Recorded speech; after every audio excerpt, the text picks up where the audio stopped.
여러분 안녕하십니까? 머니마스터 1부 출발합니다. 박수연입니다. 나스닥의 4% 넘는 상승, 오늘 일부러 초록초록한 옷을 입고 왔는데 국내 증시도 그 훈풍을 좀 고스란히 받아가야 할 텐데요. 의외로 오늘 국내 증시 안에서 반도체가 좀 힘을 못 쓰고 있습니다. 다만 또 다른 섹터, 로봇이 아주 불기둥을 뿜고 있는데요. 윗꼬리가 또 빠르게 달리고 있는 모습, 오늘 약간 투자 판단을 세우는 데 있어서는 여러 가지 변수가 있지 않을까 싶습니다. 구체적인 이야기들 잠시 뒤에 함께 이야기 나눠보도록 하겠습니다. 오늘의 키워드 브리핑 한번 출발해 보겠습니다. 반도체하고 로봇 쪽 준비를 해봤는데요. 사실 미국 증시의 강한 반등, 기술주들도 투심이 좋았기 때문에 오늘 어떤 부분들을 조금 더 가려워할까 고민을 했을 때 삼성전자와 휴머노이드 관련한 이야기가 좀 중심이 되지 않을까 싶어서 두 가지 키워드를 뽑아봤습니다. 바로 먼저 삼성전자 첫 번째 키워드로 열어보겠습니다. 삼성전자, 이 반성전자라고 해서 대체 언제쯤 6층에 안착할래? 투자자분들의 볼멘 소리가 아주 가득합니다. 6층 보기가 그렇게 힘든 삼성전자의 모멘텀들 크게 좀 5가지 정도로 정리를 해봤는데요.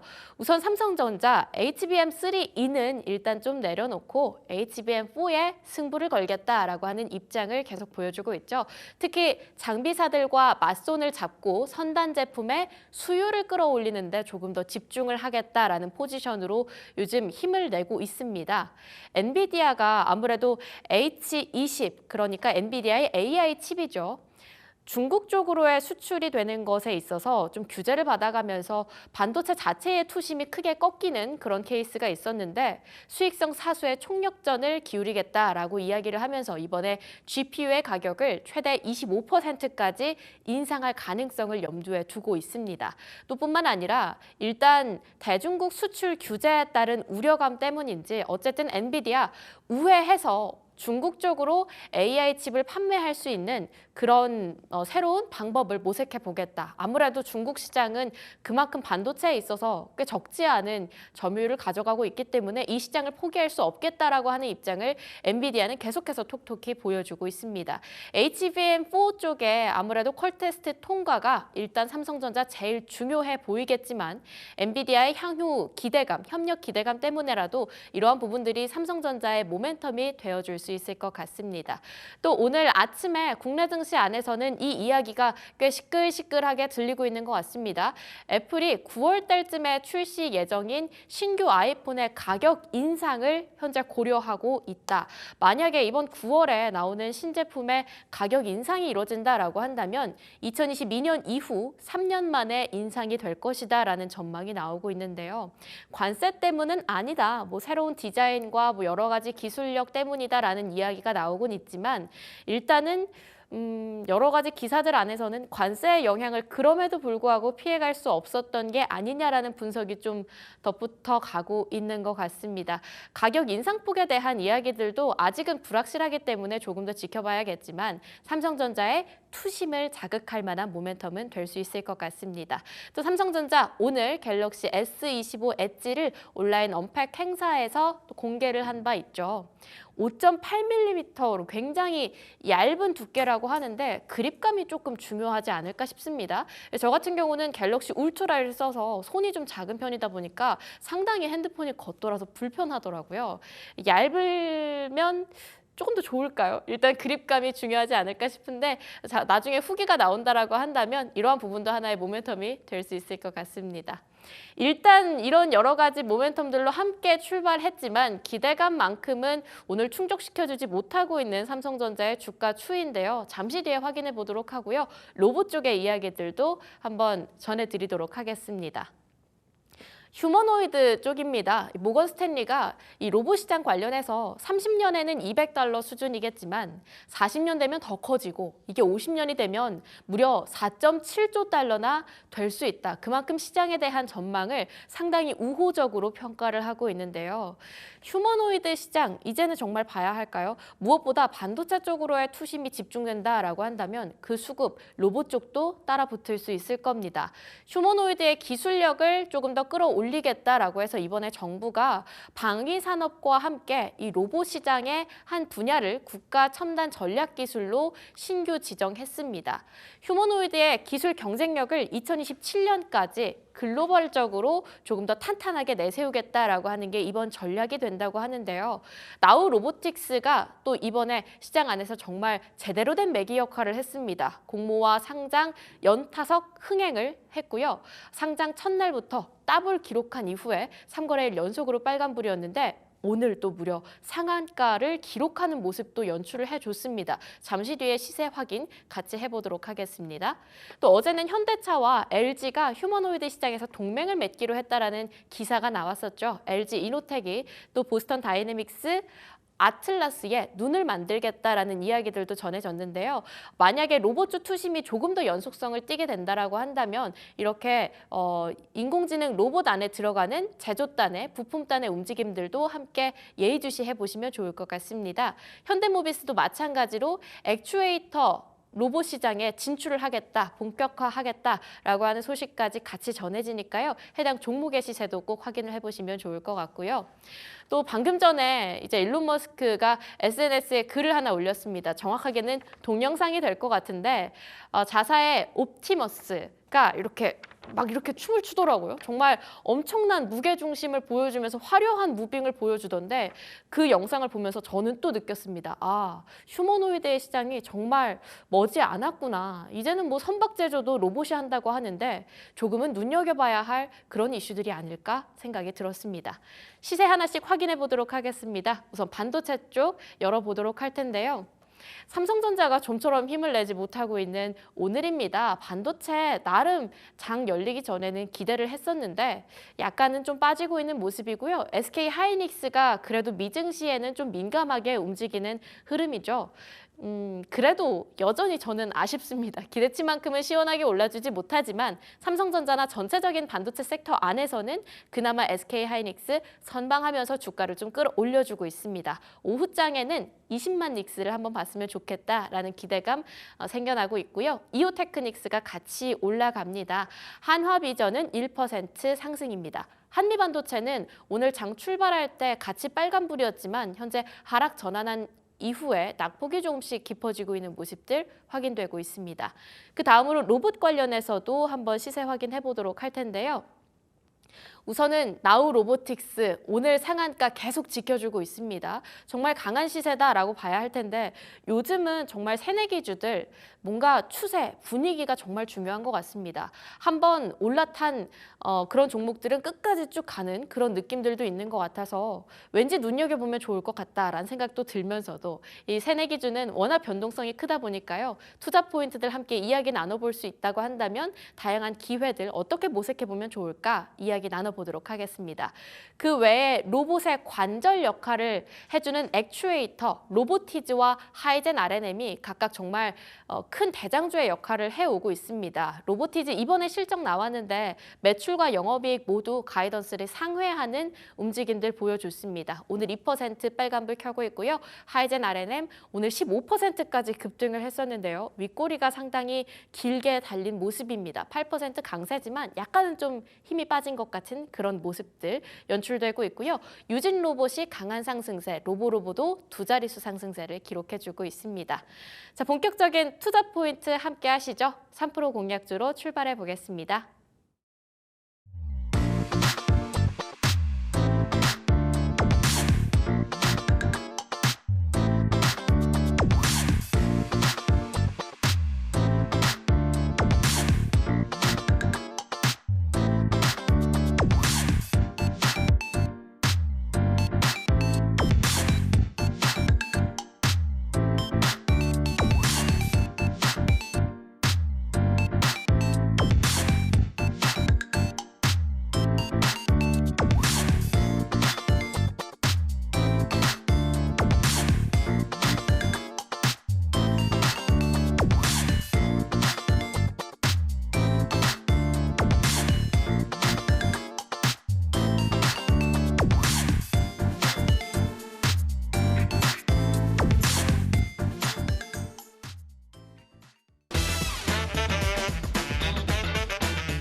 화요일에 3프로 공략주 출발해 보도록 하겠습니다. 오늘 타이탄 파트너스 윤여민 이사와 함께합니다.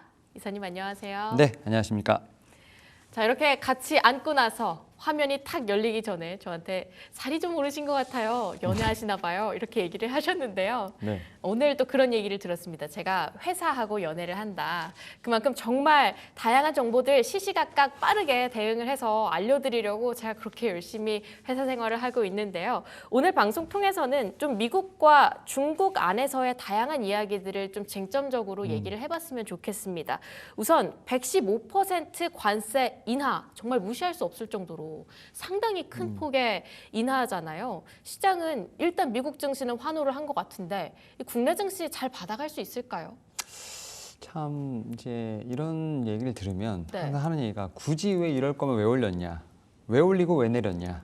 그러니까 4월 네. 어떻게 보면은 9일부터 막 어쨌든 증시 자체가 좀 지진이 났었지 않습니까? 네.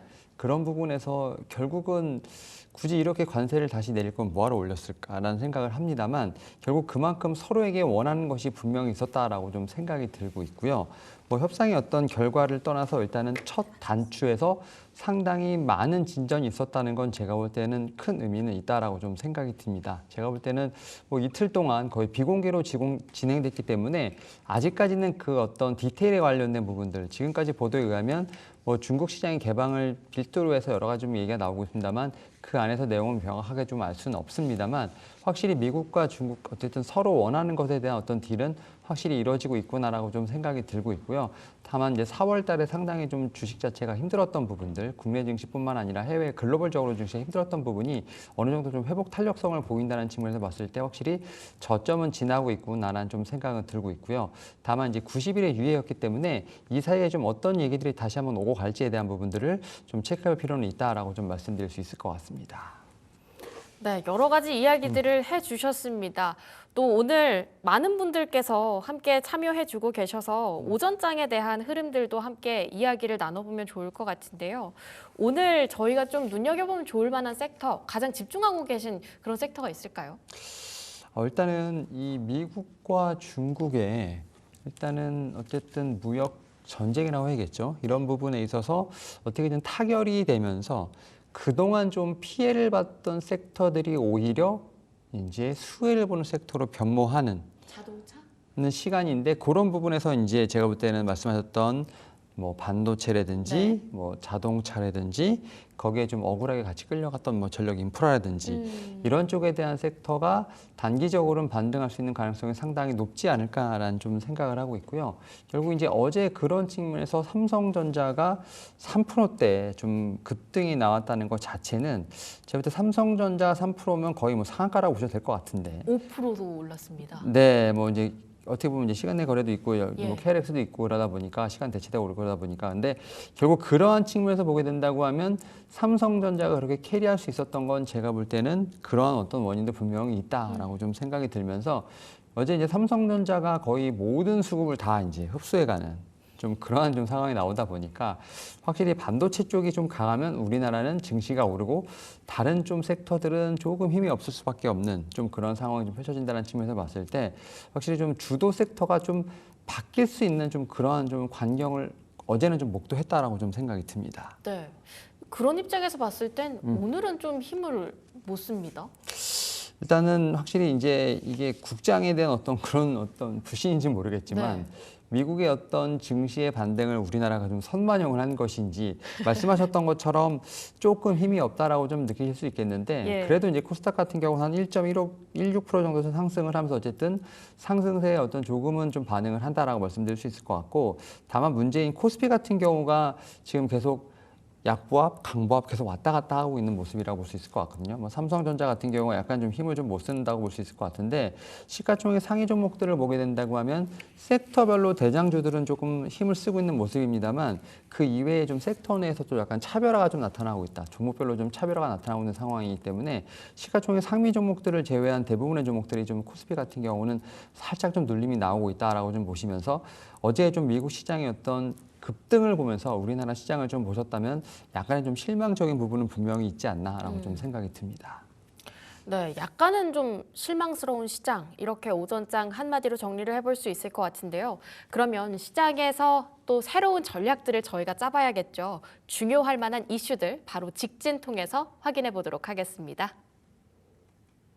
오늘 첫 번째 이슈 직진입니다. 엔비디아 비밀병기 GDDR 탑재. 삼성전자 여기에서 과연 새로운 기회를 모색할 수 있을까 다양한 이야기들 들어보도록 할 텐데요. 일단 저 GDDR에 대한 모멘텀부터 구체적으로 살펴봐야 할 것 같아요. 일단 어제 이제 삼성전자와 관련된 뉴스들이 좀 상당히 좀 많이 나왔고 뭐 그런 측면에서 말씀하셨던 것처럼 좀 많은 좀 상승이 있었다라고 좀 볼 수 있을 것 같은데 일단 미국도 지금 중국과의 어떤 상호 관세와 관련된 부분에서 큰 틀에서 합의는 분명히 좀 이루어졌습니다. 물론 네. 그런 부분이 이제 90일이라는 어떤 한정된 유예로서 좀 얘기가 나옵니다만 제가 볼 땐 그 안에서 이제 품목별로 제가 볼 때 또 한 번 협상을 해야 될 것 같아요. 그러니까 큰 틀은 이루어졌습니다만 왜냐하면 지금 엔비디아에서 가장 중요하게 생각하는 시장 중에 하나가 바로 이제 중국이라고 볼 수 있을 것 같은데 지금 이제 H20과 관련돼서는 지금 바로 수출하는 것에 대한 어떤 제재가 걸려 있는 상황. 결국 이제 미국과 중국이 어쨌든 상호 관세가 좀 허들이 낮아진 상황에서 어쨌든 H20 같은 경우가 수출이 안 된다는 건 결국 개별적으로 다시 한번 품목별로 섹터별로 다시 한번 좀 협상을 해야 되는 그런 좀 제가 볼 때 상황이라 볼 수 있을 것 같고 그런 측면에서 엔비디아는 지금 미국 정부의 어떤 그런 협상과 관련된 부분을 기다리지 않고 직접적으로 자구책을 마련하고 있다고 보시면 될 것 같습니다. 그러다 보니까 H20보다 더 낮은 사양의 지금 제품을 출시하기 위해서 다운그레이드 버전을 좀 계획하고 있다라고 좀 말씀드릴 수 있을 것 같고 그런 부분에서 지금 HBM 대신 이제 GDDR을 좀 사용하는 방향이 좀 유력해 보인다는 얘기가 좀 나오고 있습니다. 일단은 추측이긴 합니다만 시제품 자체가 지금 7월 달, 그러니까 결국 이제 두 달도 안 남은 생이죠. 좀 네. 빨리 좀 나와서 어쨌든 지금 1분기, 2분기에 이런 H20의 수출이 막힌 부분을 좀 빨리 메이크업하려는 모습이 좀 나오는 상황이기 때문에 이런 저사양과 관련된 부분에 상당히 좀 궁금증이 좀 일어나는 상황이라 말씀드릴 수 있을 것 같고 그러다 보니까 지금 HBM 쪽에서 상당히 좀 점유율을 빠르게 늘리고 있는 SK 하이닉스보다는 GDDR 쪽에서 봤을 때는 삼성전자가 조금 더 수혜를 볼 수 있는 어떤 그런 가능성은 있지 않을까라는 좀 얘기들이 나오고 있다라고 좀 말씀드릴 수 있을 것 같습니다. 특히 뭐 삼성전자 같은 경우는 지금 이제 메모리 쪽에서 지금 HBM을 제외하고는 여전히 굳건한 좀 어떤 포지션을 갖고 있다라고 좀 말씀드릴 수 있을 것 같고 특히 뭐 GDDR 관련돼서는 지금 뭐 삼성전자, SK하이닉스, 마이크론 모두 지금 최신 제품인 지금 GDDR7을 좀 내놓고 있는 상황이긴 합니다만 삼성전자가 여전히 GDDR 시장에서는 강자로서 평가받는 상황이기 때문에 지금 HBM 관련돼서 계속 엔비디아 향으로 퀄테스트 관련된 얘기들이 안 나오는 상황에서 이 GDDR 시장이 강자이기 때문에 오히려 엔비디아는 GDDR 쪽 관련돼서는 오히려 삼성전자를 택할 수도 있지 않나 뭐 이러한 좀 얘기가 나오는 상황이기 때문에 이거를 시작으로 해서 결국 HBM의 퀄테스트도 좀 하반기에는 나올 수 있지 않을까 하는 어떤 그런 확장적인 사고에 좀 이런 부분이 있다 보니까 삼성전자에 대한 어떤 기대감이 다시 한번 올라오고 있다라고 좀 말씀을 드릴 수 있을 것 같고요. 여기에 대해서 또 한 가지 좀 얘기가 나왔던 것 중에 하나가 바로 이제 레거시 쪽. 디램 반도체 쪽 관련돼서는 좀 확실히 좀 업황에 대한 부분이 돌아서는 부분이 아닌가라는 좀 얘기가 좀 나오고 있습니다. 왜냐하면 삼성전자가 디램 쪽에선 여전히 그래도 1위를 좀 보여주고 있는 상황인데 지금 밑에 단에 있는 종목들 같은 경우 공급사들 같은 경우는 가격을 올리는 상황에서 삼성전자 같은 경우는 여전히 좀 보수적인 어떤 측면을 취했었거든요. 왜냐하면 1위 기업이 디램 가격을 올린다는 것 자체는 상당히 큰 의미가 있는 어떤 상황이라 볼 수 있을 것 같은데 그런 상황에서 지금 삼성전자가 지금 디램과 관련돼서 가격을 올렸다라는 좀 얘기가 좀 나오고 있습니다. DDR4, DDR5 관련돼서 지금 가격을 올렸는데 고객사마다 분명히 좀 가격은 상회할 것으로 보이고 있습니다만 DDR4 같은 경우는 지금 두 자리 숫자, 그다음 DDR5 같은 경우는 한 자리 숫자로 지금 이제 가격을 올렸다는 얘기가 좀 있습니다. DDR4 같은 경우는 뭐 예상이 한 20%, DDR5는 5% 안팎으로 알려져 있는 상황인데 이렇게 삼성전자가 메모리 쪽에서 가격을 올렸다는 것 자체는 그만큼 수요 자체는 견조하게 이루어지고 있는 상황이라고 볼 수 있을 것 같고 이런 부분에서 조금 더 확장을 하게 된다고 하면 삼성전자, SK하이닉스 같은 쪽에서 봤을 때 레거시 반도체 쪽에 대한 매출이 올라갈 수 있는 좀 그러한 상황으로 만들어지고 있다라고 좀 말씀드릴 수 있을 것 같습니다. 특히 삼성전자 같은 경우 지난 1년 동안 가격을 올린 적이 없는 상황이기 때문에 네. 이런 부분들이 저는 2분기 실적에 분명히 반영될 수 있지 않을까라는 좀 생각을 하고 있고, 여기에 또 앞에서 말씀드렸던 것처럼 엔비디아 향에 대한 부분들이 좀 구체화되게 된다고 하면 이런 부분들은 또 3분기 실적으로 반영될 수 있는 좀 그런 부분이 있지 않을까라는 좀 생각을 하면서, 어제 좀 삼성전자의 어떤 움직임이 좀 크게 움직였는데 이런 부분들이 정당화되는 부분이 아니냐라는 좀 생각이 들고 있고요. 다만 이런 부분도 있습니다. 뭐냐면 4월 달에 이제 관세를 급격하게 끌어올리면서 지금 이제 수요처에서 봤을 때 약간의 좀 사재기를 하지 않았냐라는 좀 그러한 좀 뉴스도 있었거든요. 그러니까 뭐냐면 지금 그 반도체와 관련돼서 지금 품목별 관세로 지금 아직은 내용이 나오진 않습니다만 네. 상호 관세로 봤을 때 반도체 관세율도 그렇게 낮지 않을 것이다라는 이미 좀 예상을 하면서 유틸리티 업체, 특히 이제 이런 수요 쪽에서 봤을 때 4월 달부터 사재기를 하면서 디램 가격이 일시적으로 오른 것이 아니냐, 어떤 그러한 좀 얘기도 있었습니다만, 지금 상황에서 보게 된다고 하면 제가 볼 때는 그런 일시적인 어떤 수요의 급증은 좀 관세와 관련된 부분이 아니라 제가 볼 때는 업황에 대한 부분이 워낙 좋기 때문에 관세와 관련된 부분을 좀 차치하더라도 이런 삼성전자 1위 업체 자체가 지금 공급단에서 지금 가격을 올린다는 것 자체는 그만큼 수요가 견조하다는 것을 제가 볼 때는 반증하는 바이기 때문에, 관세와 관련된 부분이 좀 더 해결되게 된다고 하면 오히려 폭발적으로 성장할 수 있는 그런 어떤 단초로 봐야 되지 않을까 생각을 하면서, 저는 어제부터 좀 반도체 섹터의 반등 자체가 상당히 의미가 있다라고 좀 말씀을 드릴 수 있을 것 같습니다. 어찌 보면 어제의 반도체 섹터 상승이 하나의 출발점이었을 수도 있겠다. 그럼 네. 오늘 조금 하락한다고 해서 이게 실망할 게 아니라 조금은 속도 조절을 하면서 올라갈 수 있을 그럴 가능성에 대해서 염두를 해둬야 할 것 같은데요. 그러면 삼성전자 향으로는 저희가 어떤 종목을 봐야 될까요? 그러니까 사실은 삼성전자 향으로 제가 삼성전자를 좀 말씀드릴 수는 없을 것 같고, 지금 삼성전자를 제가 볼 땐 기준으로 봐야 된다라고 아, 좀 기준으로. 말씀을 드려야 될 것 같고, 이런 상황에서 이제 HBM을 보느냐, 네. 혹은 뭐 레거시를 보느냐, 어떻게 보면은 좀 이 선택의 기로가 있지 않을까라는 좀 생각을 할 수 있을 것 같은데, 제가 봤을 때는 어쨌든 업황 자체가 좋아지게 된다고 하면 어떤 키워드별로 제가 볼 때는 나눠지는 부분도 있겠습니다만, 결국 그 안에서 주가 회복 탄력성이 상당히 좋은 숫자와 관련된 쪽을 보거나 혹은 여러 가지 모멘텀 있는 종목들을 보면서 결국 따라갈 수 있는 종목을 좀 찾는 좀 그러한 노력이 필요하지 않을까 생각을 하는데, 일단은 제가 봤을 때 최근에 가장 지금 이제 이 중소형 단에서 반도체 소부장 단에서 봤을 때 가장 좀 주가의 회복성이 가장 좋은 건 이제 이수페타시스가 아닐까라는 좀 생각은 합니다. 특히 이제 이수페타시스 같은 경우는 실적에 대한 기대감이 상당히 있는 상황이라고 말씀드릴 수 있을 것 같고, 여기에 대해서 주주환원 정책까지도 지금 상당히 강하게 드라이브를 걸고 있는 상황이기 때문에, 일단은 뭐 제가 볼 때는 이 이수페타시스를 조금은 대장주로 보는 필요가 있지 않을까 생각을 합니다. 특히 이 이수페타시스 같은 경우는 기판 쪽과 관련된 부분뿐만 아니라 이런 부분들이 이제 데이터 센터와도 연관이 되는 상황이기 때문에, 그러한 측면에서 저는 좀 대장주로서 이수페타시스를 좀 체크해 볼 필요가 있지 않을까라는 좀 생각을 하고 있고요.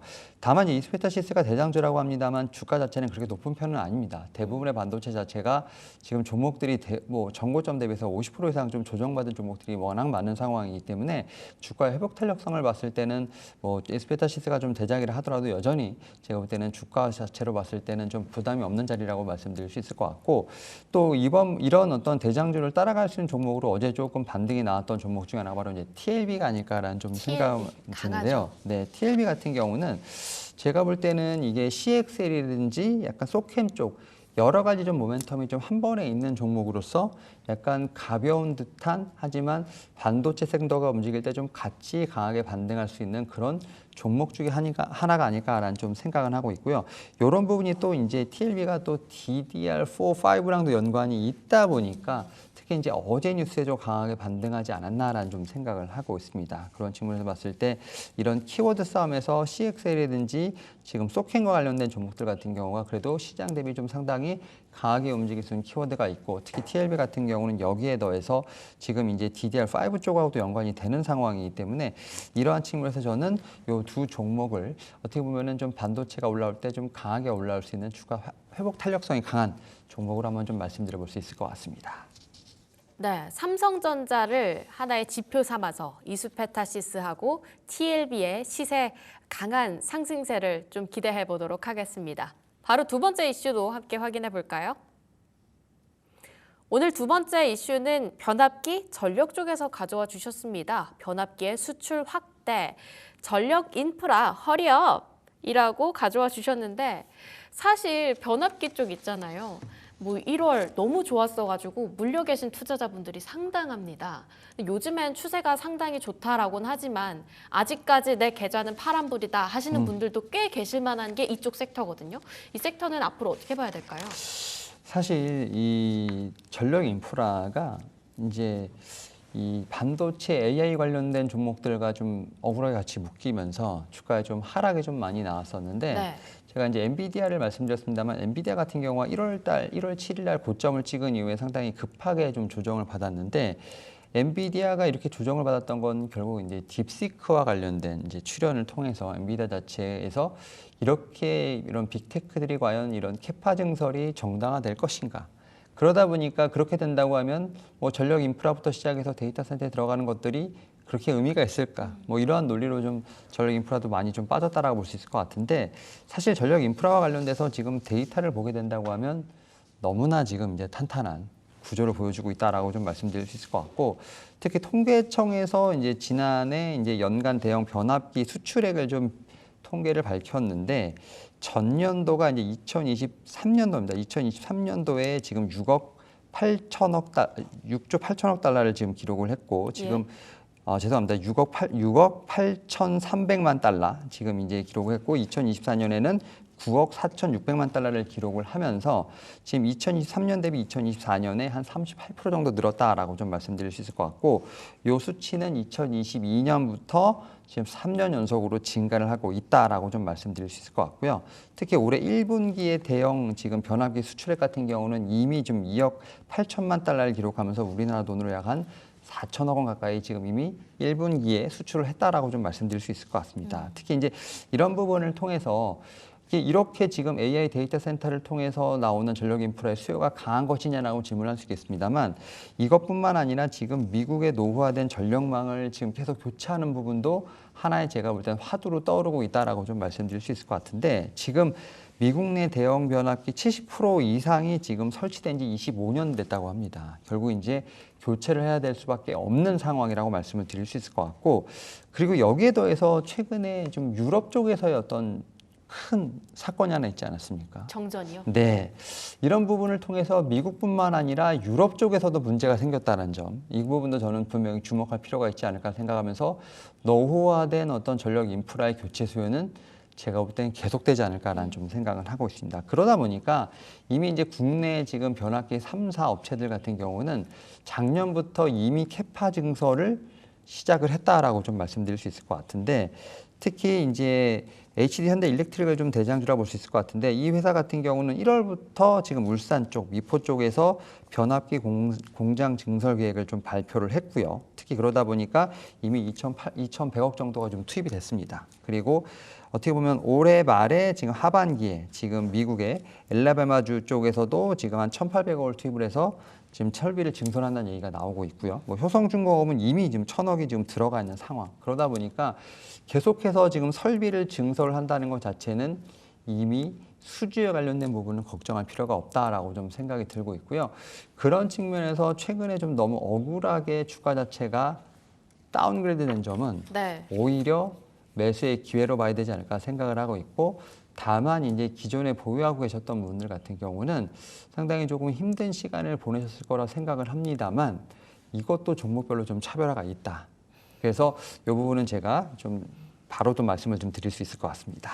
네, 종목별로 변압기 안에서 어찌 보면 다시 돌아온 추세도 종목별로 나뉘고 있다 이렇게 말씀을 해주셨습니다. 사실 정전도 정전이고요. 이번에 빅테크들 실적 발표했잖아요. 네. 뭐 아마존도 주요 기업들 막 실적 발표를 하면서 탄탄한 모습들 보여줬고 가이던스 측면에서도 AI 쪽으로 계속 투자 늘릴 거고 데이터 센터 쪽으로도 탄탄하게 투자 늘릴 거다 이런 이야기들 했었기 때문에 변압기 쪽이 그동안 억울하게 빠졌었던 그런 리스크가 하나씩은 재해졌다라고 보여지거든요. 저희가 어떤 종목들 여기서 눈여겨봐야 될까요? 네, 일단 제가 이제 종목별로 좀 상이하다라고 말씀드렸는데 네.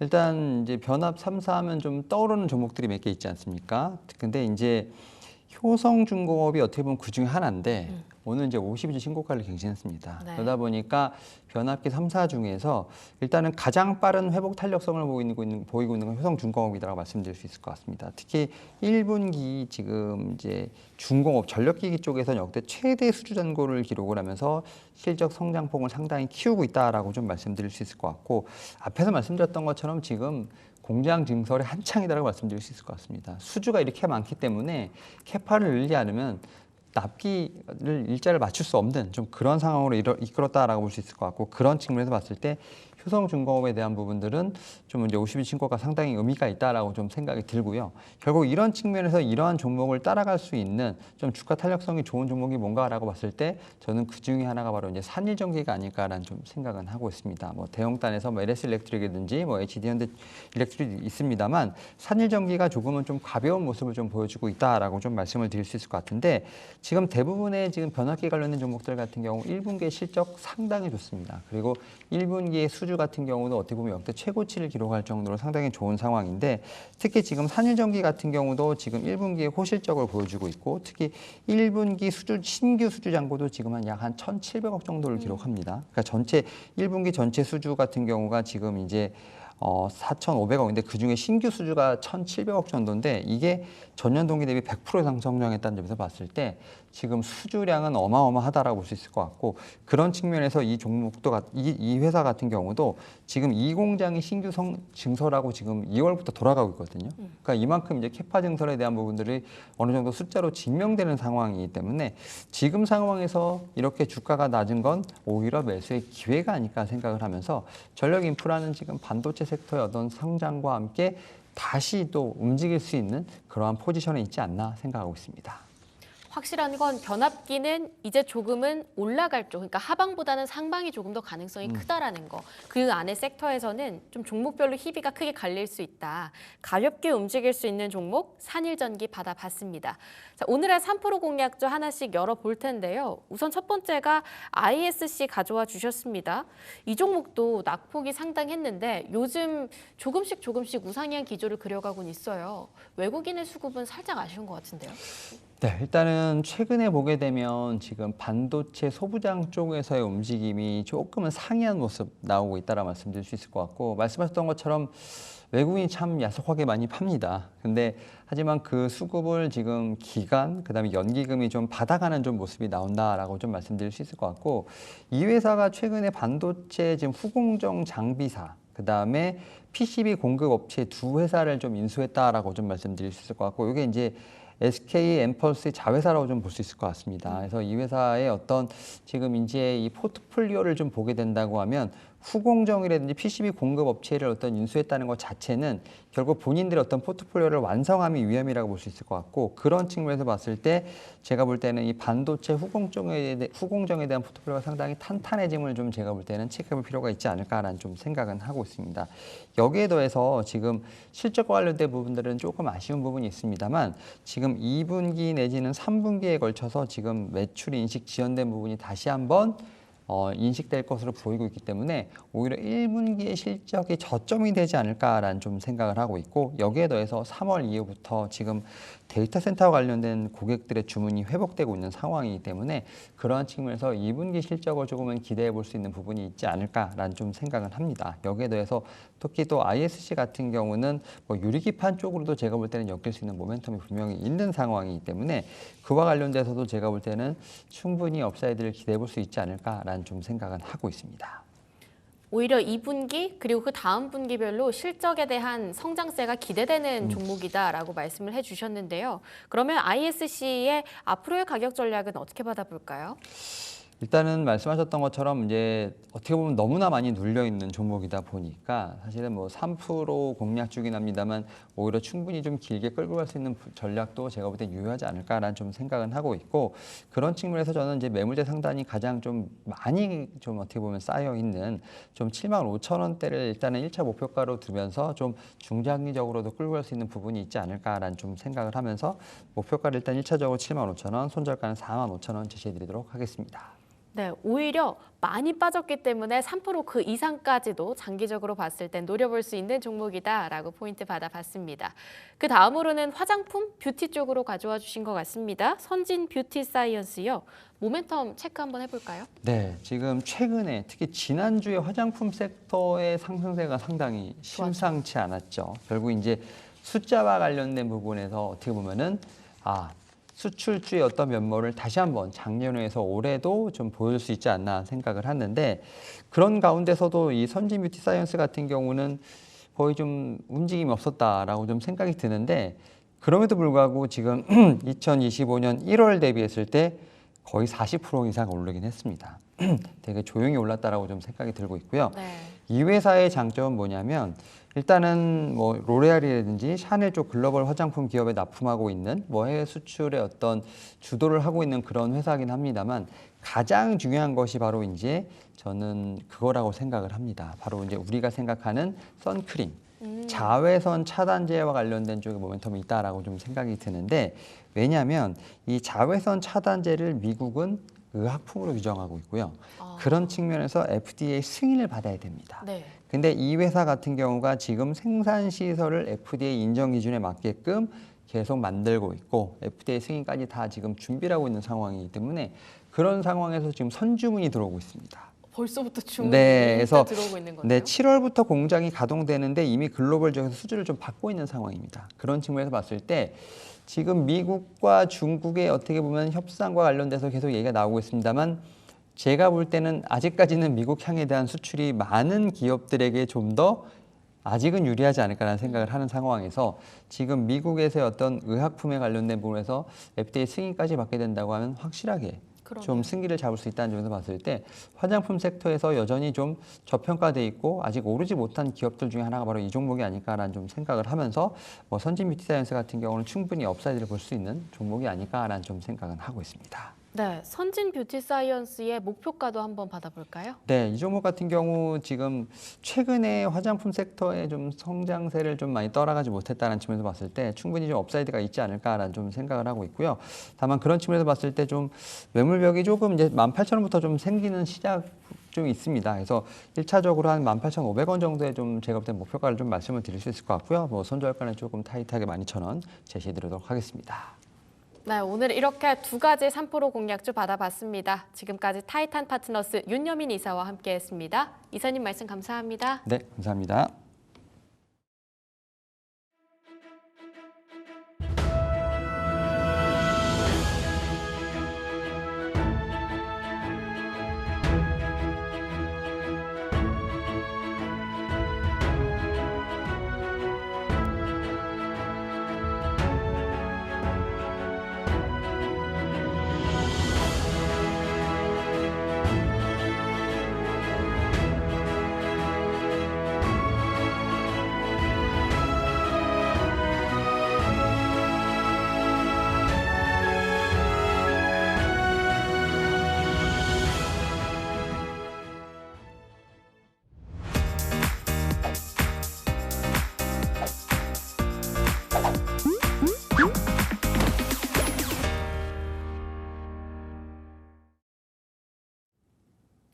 금쪽 같은 내 주식 출발해 보도록 하겠습니다. 오늘 AJ 인베스트먼트 이재규 대표와 함께합니다.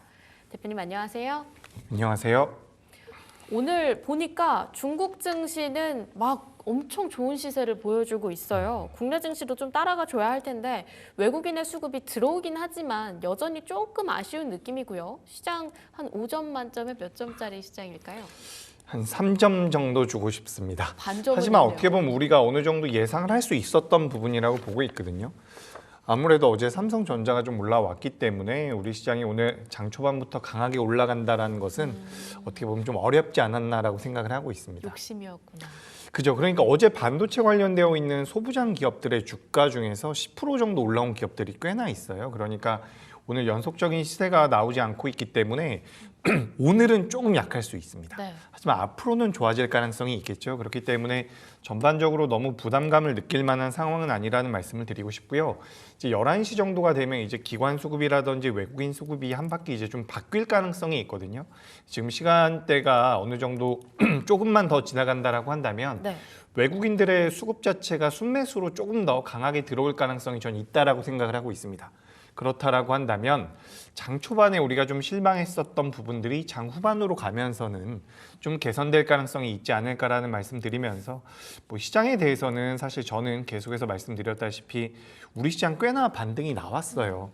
그러니까 여기서 이제 더 올라갈 만한 모멘텀을 우리가 찾고 있다라고 보시면 좋을 것 같거든요. 그래서 전 일단 관세에 대한 리스크로 인해서 빠졌던 부분들은 거의 다 회복이 됐다라고 생각을 하고 있습니다. 네. 그렇다라고 한다면 추가적인 모멘텀이 필요하겠죠. 그래서 그 추가적인 모멘텀 같은 경우는 관세에 대해서 추가적인 완화 제스처가 나온다거나 추가적으로 이제 금리 인하에 대한 부분들이 시장에서 좀 부각이 돼야 된다라고 생각을 하고 있거든요. 그래서 이런 부분들을 계속해서 좀 체크해 보실 필요가 있다라는 말씀을 드리고 싶고요.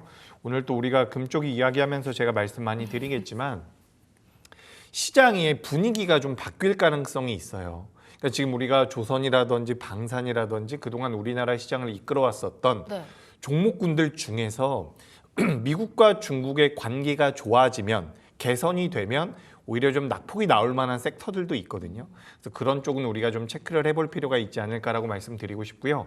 항상 우리나라 시장 같은 경우는 반도체가 좋은 모습을 보였을 때 다른 업종들은 둔화되는 경우가 굉장히 많았습니다. 그러니까 시장에 들어오는 자금 자체가 제한적이기 때문이거든요.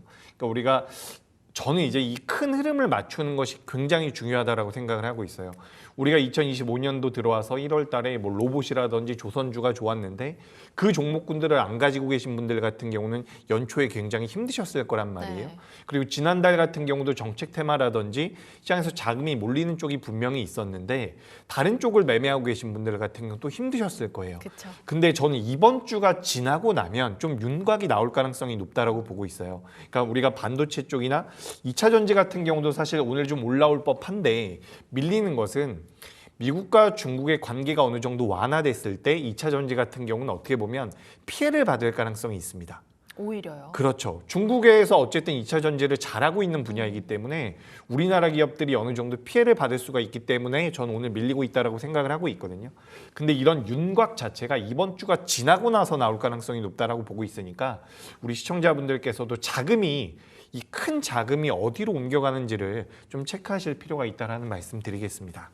사실 이번 주에 당장 뭔가 투자를 진행한다기보다는 다음 주까지 색이 어떻게 바뀌나 계속 이렇게 관망을 하다가 들어가는 게 더 나을 수도 있겠네요. 네, 근데 그건 이제 실제로 매매하시는 분들 입장에서는 굉장히 어렵죠. 그렇죠. 오늘 못 이제 참죠. 내가 시장을 보고 있으면 매수를 해야 됩니다. 네. 그렇기 때문에 굉장히 힘들 텐데 이제 현금이 좀 남아있다라고 한다면 조금은 우리가 시차를 둘 필요도 있지만 지금 대다수의 개인 투자자분들은 주식 비중이 이미 많이 채워져 있을 거예요. 일단 보유한 상황에서 흐름을 보면서 이 포트 변경을 좀 하시는 게 어떨까. 그러니까 우리가 사실 말로는 지금 좀 현금을 많이 가지고 있다가 다음 주에 매매를 하겠다라고 하는데 사실 시장은 먼저 눈치를 채고 움직이거든요. 만약에 다음 주에 우리나라 시장의 윤곽이 반도체 쪽으로 잡힌다라고 한다면 네. 이번 주부터 오를 가능성이 높아요. 이미 다음 주엔 포모 느끼고. 그렇죠. 그러니까 이게 사실 되게 어려운 부분이죠. 그러니까 매매를 하시는 분들 입장에서는 주식 비중을 많이 줄일 상황은 아니라고 저는 생각을 하고 있거든요. 그래서 내가 보유하고 있는 업종이 어떤 흐름을 가져갈 것인지에 대한 분석을 하다가 네. 이 비중 조절을 할 필요가 있다라고 생각을 하고 있어요. 그러니까 다음 주가 제가 지금 뭐 예를 들어서 반도체를 좀 가지고 있는데 다음 주가 됐을 때 반도체가 더 좋아 보인다면 다음 주에 비중 확대를 할 수가 있는 거죠. 지금 아예 안 가지고 있는 상황에서 늘리는 것은 전 오히려 좀 더 포모 현상을 느낄 수도 있는 상황에 놓이지 않을까. 전 이렇게 생각을 하고 있기 때문에 전 이거는 저번에 우리가 APR도 그런 이야기 했었잖아요. 네. APR 그때 당시 25% 올라갔을 때 이걸 매수해도 되냐라고 하셔가지고 맞아요. 제가 매매하는 분들이라면 한번 해볼 만하다라고 말씀드렸는데 사실 이게 시장을 분석하는 것과 실제 매매하는 것은 차이가 굉장히 큽니다. 그래서 저는 시청자분들께 이런 관점을 가지고 있다라는 이야기들을 드리고 있는 거고 저는 시장의 전반적인 흐름이 나쁘지 않을 거라고 보고 있거든요. 근데 이번 주 지나면서 다음 주에 들어온다라고 한다면 내가 어느 섹터에다가 좀 더 비중을 담아도 될지 여부에 대해서 판가름이 좀 날 것 같아요. 그래서 이번 주에 그런 부분들을 좀 체크하실 필요가 있지 않을까라는 말씀 드리겠습니다. 네, 그럼 본격적으로 오늘 준비되어 있는 금쪽이주 하나씩 살펴보도록 하겠습니다. 오늘 5종목 올라와 있는데요. 현대로템, 클래시스, 실리콘투와 삼성바이오로직스, 스마트 레이더 시스템 이렇게 각각 살펴보도록 하겠습니다. 가장 첫 번째로는 우리 로템이부터 좀 진단을 들어가 볼게요. 어제 물론 방산 섹터 잘 안 좋았으니까 뭐 기존에도 너무 과매수 구간이었으니까 뭐 이렇게 해서 받아들이기엔 로템이만 너무 많이 빠진 거예요. 근데 오늘 네. 또 추가 하락하잖아요. 어떻게 봐야 될까요? 네, 일단 현대로템이 기업의 가치적인 측면만 본다라고 한다면 올라가야 되는 게 맞아요. 지금 저는 이게 올라가야 된다라고 생각을 하고 있고 네. 현대로템 같은 경우는 다른 방산주와 좀 차별화된 부분이 그 레일 사업부라고 해서 기차 쪽에 대한 사업부가 있거든요. 그래서 그 부분들로 인해서 사실 다른 방산주들이 많이 올라가고 멀티플에 대해서 높은 점수를 받았을 때 현대로템 같은 경우는 약간의 소외받았던 적이 있거든요. 작년에. 근데 이제 올해 들어서는 좋은 모습이 좀 나오다가 최근에 이제 방산 쪽이 살짝 흔들리는 모습들이 나오고 있습니다. 네. 저도 이제 방산주 쪽에 대해서는 전반적으로 보수적인 의견을 가지고 있었는데 지난주부터 이제 제가 주장하고 있는 게 뭐냐면 다른 나라 기업들에 비해서 저PBR이고 영업이익률이 다른 나라 기업들에 비해서 잘 나오고 있다는 부분이거든요.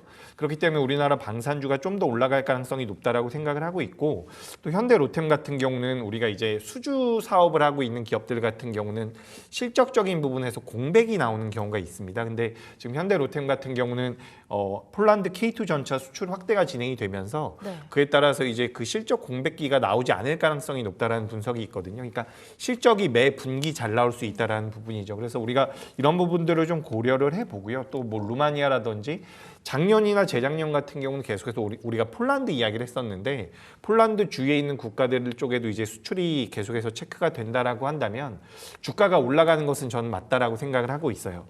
다만 제가 계속해서 말씀드리고 있는 게 그리고 이 현대로템 같은 경우 영업이익률이 30%가 넘어가는 기업이거든요. 네. 앞으로 더 그 30% 수준까지는 계속해서 유지가 되거나 올라갈 가능성이 높다라는 분석이 있는데 제가 지난주에도 말씀드렸다시피 글로벌 방산 기업들의 평균적인 영업이익률이 10%대입니다. 그렇기 때문에 매력적인 기업은 맞아요. 근데 제가 이 현대로템을 보면서 좀 걱정이 되는 게 뭐냐면 지금 저는 시장이 굉장히 큰 변화의 기간에 들어갔다. 변곡점에 들어갔다라고 생각을 하고 있거든요. 네. 아까 전에도 좀 말씀을 드렸죠. 그래서 우리가 지금 잘하면 이번 주에 반도체와 지금 2차 전지는 약한 모습을 보이고 있지만 예를 들어서 반도체와 제약바이오가 올라온다라고 한다면 네. 그동안 우리 시장에서 강했었던 업종군들 같은 경우는 전 조정받을 가능성이 높다라고 생각을 해요. 조선, 방산, 원전. 조선, 방산, 원전은 좀 덜하다라고 생각을 하고 있는데 조선과 방산 같은 경우는 조금은 우리가 주의할 필요가 있지 않을까라고 생각을 하고 있습니다.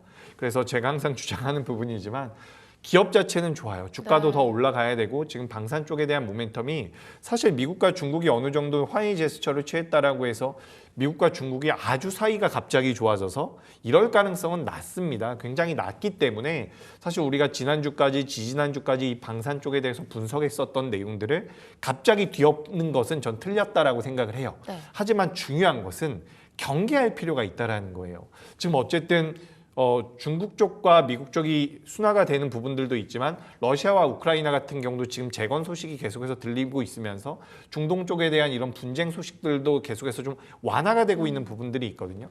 그렇다라고 한다면 방산주들 같은 경우도 우리가 조금은 경계할 필요가 있지 않을까라고 생각이 돼요. 그리고 추가적으로 방산주들이 움직였을 때 대만을 둘러싼 이야기들도 많이 있었거든요. 네. 근데 그런 부분들을 고려해 본다라고 한다면 중국과 미국의 관계가 좋아짐으로 인해서 방산주들 같은 경우는 차익 실현이 좀 나올 수도 있지 않을까. 저는 그렇게 생각을 하고 있습니다. 그래서 이 기업의 이런 가치적인 부분을 본다라고 한다면 주가가 올라온 게 맞아요. 영업이익 같은 경우도 지금 제가 30%라고 말씀드렸는데 지금 이 기업 같은 경우는 시가총액을 기준으로 좀 말씀드려보자면 지금 이 기업의 시가총액이 얼마냐면요. 11조거든요. 예. 11조인데 우리가 2020 2027년도에 예상이 되고 있는 영업이익이 1조 2천억 정도가 됩니다.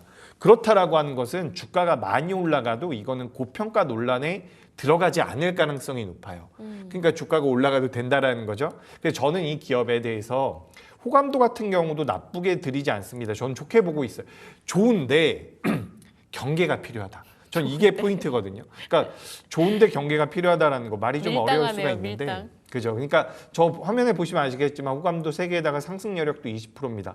모 증권사에서는 이 기업의 목표 주가를 17만 원까지 잡고 있더라고요.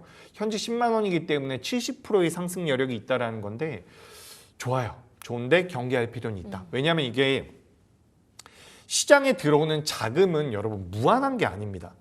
잘 한번 보세요. 개인 투자자분들도 마찬가지입니다.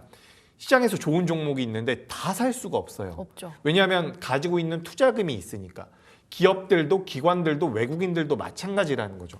만약에 여기서 반도체 쪽이 강하게 돌아선다라고 한다면 그동안 수익이 많이 났었던 쪽에서 차익 실현을 어느 정도 하고 반도체 쪽으로 들어갈 가능성이 있다는 거죠. 그런 관점에서 본다라고 한다면 경계가 필요하다. 그리고 지금 이거 투자 경고 종목이거든요. 주가가 많이 올라와서 경고 종목인데 좀 조정 받으면 그때는 네. 저는 분할 매수. 그러니까 지금 보유하고 계신 분들 같은 경우는 홀딩의 관점이 맞고요. 네. 그리고 이제 매수를 좀 해보고 싶다라고 한다면 저는 밀렸을 때 분할 매수가 맞는데 네. 그 과정에서 반도체가 아주 좋거나 글로벌 국제 정세가 갑자기 좋아지거나 갑자기 다 친해지고. 그죠. 지금 갑자기 제가 딴 얘기 잠깐만 해보자면 오늘 갑자기 STX 그린로지스라는 기업이 올라왔거든요. 예. 이게 한 5% 6% 정도 올라왔는데 미국과 중국이 화해를 하면서 글로벌 물동량이 늘어날 수 있다는 내용들이 나오고 있습니다. 그래서 글로벌 시장이 좀 평화롭게 간다라고 한다면 그때는 방산주들이 조금은 조정받을 가능성이 높지 않을까. 그러니까 이게 산업적으로는 우상향을 할 거예요. 우리나라 기업들의 메리트도 분명히 있고요. 근데 시장 분위기가 바뀐다라고 한다면 그때는 일시적인 조정, 요걸 경계할 필요가 있다라는 말씀드리겠습니다. 네. 현대로템 좋긴 좋은데 여러분 조금 경계해야 한다고 합니다. 좀 경계를 해가면서 그래도 긍정적인 펀더멘탈 가지고 있으니까요. 만약에 내가 꼭 욕심난다라고 한다면 저점에서 최대한 분할 매수해보는 전략으로 금쪽 위주 끌고 가보면 좋을 것 같습니다. 두 번째가 클래시스였어요. 어제 실적 발표했는데 제가 확인했을 때는 실적이 잘 나왔거든요. 네. 근데 실적 발표하고 나서 장중에 한 10% 가까이 급락을 하더라고요. 어떻게 해석해야 될까요? 네, 일단 뭐 그동안 주가 흐름이 굉장히 견조했다라는 부분에서 차익 매물이 나온 게 아닌가라고 생각이 되거든요. 그리고 추가적으로도 좀 이제 보수적으로 봐야 되는 앞으로 상황에 대해서 보수적으로 봐야 된다라는 분석들이 조금 더 있었던 부분들이 있습니다. 하지만 이제 제가 생각하는 부분은 계속해서 비슷한 이야기인데 전 시장이 큰 흐름이 계속해서 바뀌고 있는 것 같아요. 네. 그래서 지금 이제 클래시스라든지 그동안 어쨌든 우리나라 시장들을 이끌어왔었던 종목군들이 있죠. 뭐 중국 관련되어 있는 기업들이라든지 화장품 관련주도 마찬가지고요. 뭐 APR 같은 경우 오늘도 올라가고 있는데 이런 기업들 같은 경우도 조정 구간에 어느 정도 들어갈 가능성이 있다라고 생각을 하고 있어요. 다만 우리가 이 미용의료기기 같은 경우는 성장성이 분명히 있는 상태에서 매출과 영업이익이 잘 나오고 있거든요. 그렇기 때문에 이런 기업들 같은 경우는 조정을 좀 받더라도 거기서는 오히려 매수의 기회가 맞지 않을까라는 말씀 드리고 싶습니다. 그러니까 지금 방산 같은 경우는 글로벌 정세에 대한 영향을 받는 기업이기 때문에 저는 살짝 조금 더 보수적인 말씀 드리는 거고 이제 클래시스 같은 기업들 같은 경우는 국제 정세가 좋아진다라고 한다면 나빠질 게 없는 기업이거든요. 그렇기 때문에 클래시스 같은 경우는 매력적이지 않을까 이렇게 좀 말씀드리면서 1분기 같은 경우도 매출과 영업이익이 전망치를 상회했는데 이제 2분기, 3분기, 4분기에 대한 약간의 의구심이 든다라는 내용들이 있었던 것 같아요. 근데 그런 부분들을 고려해 본다라고 하더라도 이 기업이 성장성을 본다라고 한다면 지금은 더 올라오는 게 맞는데 네. 냉정하게 보자면 요거 지금 시가총액이 5조 가까이 나오거든요. 네. 4조 정도가 나오는 기업이에요. 예. 근데 이제 뭐 매출과 영업이익도 잘 나오고 있지만 우리가 우리나라 기업 중에서 좀 대표적으로 큰 기업들을 몇 개를 비교해 본다라고 한다면 예를 들어서 제가 이런 기업을 보여드리면 훨씬 더 작은 기업이라서 예를 들어서 현대 엘리베이터를 잠깐 보여드리도록 하겠습니다. 이게 한 3조 정도 되는 기업이거든요. 네. 근데 사실 현대 엘리베이터 말고 좀 제가 건설사들을 보여드리면 좀 더 이해가 하시기가 편할 것 같기도 한데요. 뭐 GS건설이 시가총액이 2조거든요. 네. 그러니까 GS건설 시가총액 2조인데 클래시스가 4조다. 라고 한다면 살짝 와닿을 때 시가총액이 좀 높다라는 생각이 들기는 합니다. 그러니까 우리가 실생활에서 마주칠 수 있는 그런 브랜드 파워를 가지고 있는 기업들과 비교를 해봤을 때 클래시스가 시가총액이 전 작다라고는 생각을 하지 않고 있거든요. 그래서 우리가 4조 정도 규모가 나오고 있다라는 부분들, 그리고 이제 매출액 기준으로 봤을 때, 영업이익 기준으로 봤을 때는 2026년도 7년도에 3천억 정도가 예상이 되고 있어요. 그리고 이제 해외 진출을 통해 가지고 매출 캐파가 늘어난다라고 한다면 저평가는 아닌데, 네. 고평가는 아닌데, 그래도 우리가 이제 가치적인 측면에서는 매물이 좀 나올 수 있는 구간은 맞다라는 말씀을 드리고 싶습니다. 그래서 이 기업도 달리는 말을 선호하시는 분들 입장에선 저는 매수가 맞다라고 보고 있지만, 지금 현재 시점에서 나는 클래시스를 중장기 투자하겠어 라고 매수하는 것은 저는 아니라고 생각을 하고 있어요. 그러니까 중장기 투자를 한다는 것은 현저히 저평가가 되어 있는 기업들에 한해서 우리가 고려해 볼 필요가 있거든요. 성장성이 뛰어나서 우리가 중장기적으로 본다라는 관점도 맞겠지만, 뭐 알테오전이라든지 그런 기업들 같은 경우는 성장성을 보면서 중장기적으로 투자를 했었던 부분들이 맞는데, 일단 클래시스 같은 경우는 지금 주가 흐름 자체가 달리는 말이라고 저는 생각을 하고 있거든요. 달리고 있는 상황에서 내가 중장기적으로 들어가는 것은 오히려 리스크가 있을 수 있다라고 보고 있습니다. 달리는 말 같은 경우는 저는 트레이딩 관점으로 접근하는 게 맞지 않을까라는 말씀 드리면서, 지금 이 클래시스 같은 경우는 뭐 미국 시장도 마찬가지고요. 뭐 전반적으로 슈링크라든지 볼륨업 쪽에 대한 매출도가 올해도 많이 잡힌다라고 하는데, 사실 이 내용들이 새롭진 않거든요. 저는 네. 알고 있었던 내용이라고 저는 보고 있기 때문에 경계는 필요하다. 하지만 지금 우리가 현재 시점에서 달리는 말에 올라탄다라고 한다면 굉장히 매력적이라는 말씀 드리고 싶고요. 클래시스는 이제 호감도 기준으로는 별 4개, 그리고 상승 여력은 20%, 별 4개를 드리는 이유는 단기적인 메리트가 굉장히 높다라고 판단하기 때문입니다. 클래시스 별 4개를 주셨네요. 호감도 상당히 높게 주셨고요. 어제 상당히 낙폭이 깊긴 했지만 오늘 또 회복을 이어가고 있다는 점에서 아직 달리는 말은 멈추지 않았다. 이런 전략으로 말씀 주셨습니다. 단기적인 접근으로만 바라보시면 좋을 것 같고요. 자, 세 번째 금쪽이 실리콘2보다는 스마트 레이더 시스템으로 한번 보겠습니다. 왜냐하면 클래시스는 사실 뷰티 쪽이라 클래시스랑 살짝 겹치는 것 같아서 스마트 레이더 시스템만 가볍게 짚어보고요. 탑픽주 한번 받아볼게요. 네, 스마트 레이더 시스템. 이게 이제 개인 투자자분들께서 참 답답할 만한 종목이죠. 자율주행 쪽에 대해서 관심이 있는 분들은 한 번쯤은 공략도 해보시고, 네. 관심이 많을 만한 기업인데 주가 흐름이 굉장히 더딥니다. 그러니까 우리나라 자율주행 관련되어 있는 기업들이 다 그런 것 같아요. 그래서 지금 굉장히 힘드실 텐데, 그래도 최근에 우리가 어떻게 보면 선제적으로 움직임을 보여줄 수 있는 테슬라라는 기업이 그쵸. 주가 흐름이 그래도 긍정적으로 좀 나오고 있는 부분들이 있거든요. 그래서 우리가 테슬라를 통해 가지고 ESS라든지 자율주행 쪽, 로봇 쪽에 대한 모멘텀들이 계속해서 붙고 있는데, 오늘은 전반적으로 로봇 쪽에서 주가 흐름이 잘 나오고 있습니다. 근데 이 로봇과 그리고 자율주행 같은 경우도 중첩이 되는 기술력이 굉장히 많다라고 해요. 그래서 로봇 쪽에서 이제 우리가 사용을 할 수 있는 기술력들 같은 경우도 자율주행 쪽에서 많이 사용을 할 수 있다라고 하기 때문에, 우리가 좀 시간이 지난다라고 한다면 자율주행 쪽 같은 경우도 어느 정도는 로봇 쪽과 연동이 되면서 변동성이 나올 가능성이 저는 있다라고 보고 있습니다. 그래서 중장기적으로 이제 스마트 레이더 시스템 같은 경우는 저는 긍정적이라고 생각을 하고 있어요. 요건 이제 매매를 하시는 분들의 성향 차이일 것 같은데, 네. 이제 좀 빠르게 매매하시는 분들 같은 경우는 사실 아니에요. 지금 매매하는 건 아니라는 말씀 좀 드리고 싶거든요. 왜 그러냐면 지금 이 스마트 레이더 시스템의 시가총액이 1,600억입니다. 네. 작은 기업이긴 하거든요. 근데 문제는 뭐냐면 지금 거래 대금이 개장한 지 지금 2시간이 됐는데 6억이 안 나오고 있어요. 그러니까 제가 예를 들어 3천만 원을 가지고 매도했다를 20번 정도 했다라는 수준이거든요. 그러니까 실제로 시장에서 거래가 많이 붙지 않고 있는 기업들 같은 경우는 냉정하게 말씀드려서 다음 주에 자율주행과 관련되어 있는 굉장히 큰 이벤트가 있거나, 다음 주에 트럼프가 아니죠, 머스크가 자율주행 쪽에 대해서 무언가 이야기를 한다거나 이런 이벤트가 있을 때 지금 매수해서 보유한다라고 한다면 일정 매매 관점으로는 다음 주에 변동성이 나올 수가 있겠지만, 지금 그런 일정이 없는 상태에서는 이런 기업들 같은 경우는 단기적인 메리트는 굉장히 떨어집니다. 냉정하게 말씀드려 드리자면 언제 올라갈지 모르는 거예요. 그렇기 때문에 이런 종목들 같은 경우는 트레이딩 관점으로 보시기에는 조금은 어려움이 있지 않을까 이렇게 말씀을 드리면서 뭐 이미징 레이더 기술 우리가 뭐 레이더랑 라이다에 대해서 자율주행 이야기할 때 많이 이야기를 하고 있는데 이 스마트 레이더 시스템 같은 경우는 레이더 쪽에 대한 기술력을 가지고 있는 기업이다. 이렇게 좀 보시면 좋을 것 같고요.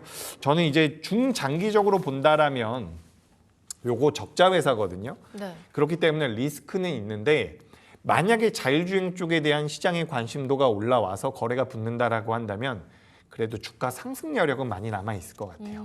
그래서 이 기업 같은 경우는 저는 일단 호감도는 네. 3개를 드립니다. 아무래도 자율주행이 지금 당장의 시장에서 부각이 되기에는 우리나라가 이슈가 많아요. 그러니까 외부적으로는 미국과 중국의 관세 전쟁이라는 큰 이벤트가 있죠. 그래서 새벽에 마감된 미증시에서는 반도체가 좋았죠. 우리나라 어제 반도체 좋았고 오늘은 안 좋지만 앞으로 계속해서 그에 따른 수혜를 받아갈 가능성이 있어요. 그러니까 외부적으로 가장 큰 이벤트는 관세에 관련되어 있는 부분.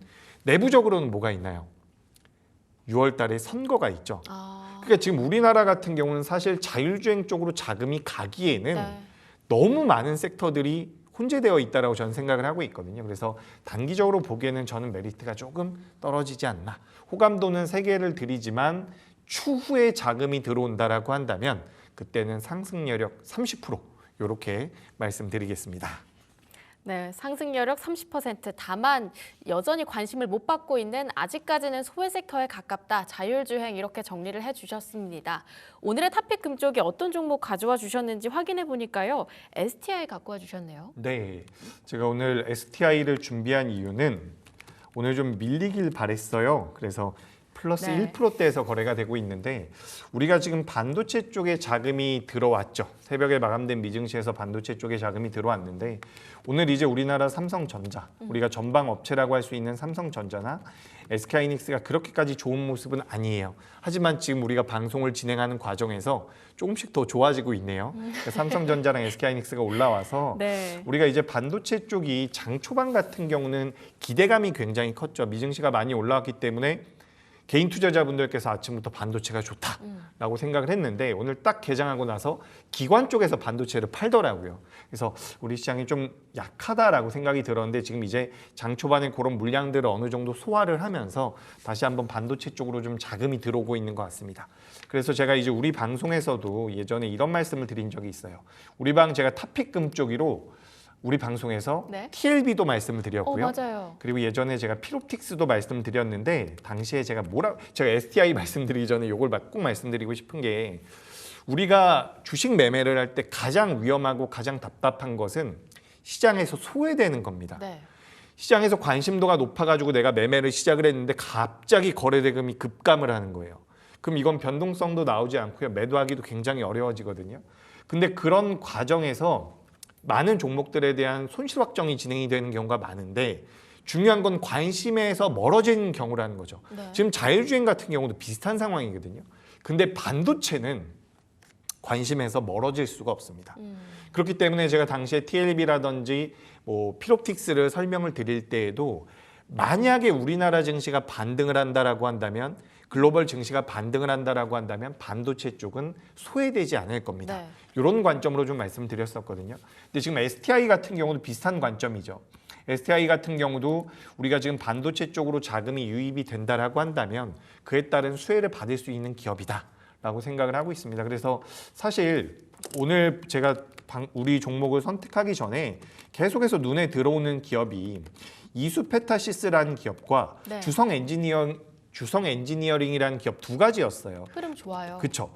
요 두 기업 같은 경우는 지금 정배열에서 주가 흐름이 안정적으로 좀 나오고 있기 때문에 요 기업들이 어떻게 보면 좀 더 매력적인데 STI 같은 경우는 이제 개인 투자자분들께서 단기로도 중장기적으로도 매매할 수 있는 전 그런 종목이라고 좀 생각을 하고 있거든요. 그러니까 좀 편하게 매매를 하실 수 있는 기업이라고 생각을 하고 있어요. 지금 이제 우리가 시장에서 반도체 관련주들의 변동성이 커질 때 많이 하는 이야기가 뭐냐면 HBM 관련주냐, 뭐 CXL 관련주냐 이런 이야기를 많이 하거든요. 그래서 HBM과 관련되어 있는 기업들은 HBM 관련되어 있는 내용이 나오면 갑자기 움직이고 또 안 좋은 내용 나오면 갑자기 밀리거든요. 근데 레거시 쪽도 마찬가지인데 STI 같은 경우는 세정 장비를 만든 기업이라고 보시면 좋은데 이 기업은 전공정과 후공정 모두 다 관여를 하고 있습니다. 그렇기 때문에 한쪽의 뉴스로 인해서 변동성이 너무 크게 나오지 않을 가능성이 높다라는 거예요. 그리고 추가적으로 이 STI가 굉장히 매력적인 부분이 뭐냐면 지금 중국 시장에도 진출을 했거든요. 네. 합작법인을 설립해 놓은 상태예요. 최근에 이제 중국 쪽에 대한 모멘텀을 받아가면서 움직인 기업 중에서 M디바이스라는 기업이 있는데 지금 이제 저 같은 경우는 미국과 중국의 관계가 어느 정도 우호적으로 움직인다라고 한다면 중국 쪽에서 매출이 나올 수 있는 기업들 같은 경우도 실질적인 수혜를 받을 가능성이 높다라고 보거든요. 미국이 중국을 계속해서 규제함으로써 우리나라 반도체 장비주들이 어려웠는데 그 스탠스 자체가 좀 완화된다라고 한다면 중국 쪽에서 합작법인을 가지고 있는 이런 STI 같은 기업들이 어떻게 보면 안정적인 흐름이 나올 가능성이 전 높다라고 생각을 하고 있습니다. 그리고 이 기업이 뭐 EUV와 관련되어 있는 세정 장비를 공급하고 있다. 그리고 리플로우 장비를 공급하고 있다. 우리가 범프라고 이야기를 하는 게 있어요. 그러니까 HBM 쪽에서 우리가 TC 본더 이야기를 많이 하는데 이 디램을 적층하는 과정에서 붙여주는 거거든요. 붙여주는 데 있어서 범프가 필요한데 이게 이제 하이브리드 본딩으로 넘어가면 필요 없다라는 이야기들이 나오면서 STI가 살짝 소외됐었던 부분들이 있거든요. 근데 그런 것들을 우리가 감안한다라고 하더라도 이 기업은 상승의 여력이 있다라는 말씀을 좀 드리고 싶고요. 시간이 좀 부족한 것 같아서 제가 갑자기 좀 줄였는데 실적적인 부분도 굉장히 매력적이에요. 이 기업이 시가총액 3천억인데요. 2026년도에 예상이 되고 있는 영업이익이 800억 수준입니다. 그러니까 시가총액이 2배 정도는 올라와도 고평가 논란이 없을 만한 기업이라는 거죠. 저는 이제 STI라는 기업을 좀 긍정적으로 보실 필요가 있지 않을까라고 말씀드리고 싶고요. 현재 21,750원대에서 거래가 되고 있는데 현재가 이하에서 접근하시고요. 목표가는 25,000원, 손절가는 19,000원 이렇게 의견 드리겠습니다. 네, 현재가 이하에서의 매수 접근 말씀해 주셨고요. 반도체 섹터 자체가 어찌 보면 외국인의 수급이 들어왔을 때 다시 한번 탄력을 받을 수밖에 없는 섹터이기 때문에 그 안에서 STI 살펴보시면 좋을 것 같습니다. 여기서 인사드리도록 하겠습니다. 지금까지 AJ 인베스트먼트 이재규 대표와 함께했습니다. 말씀 감사합니다.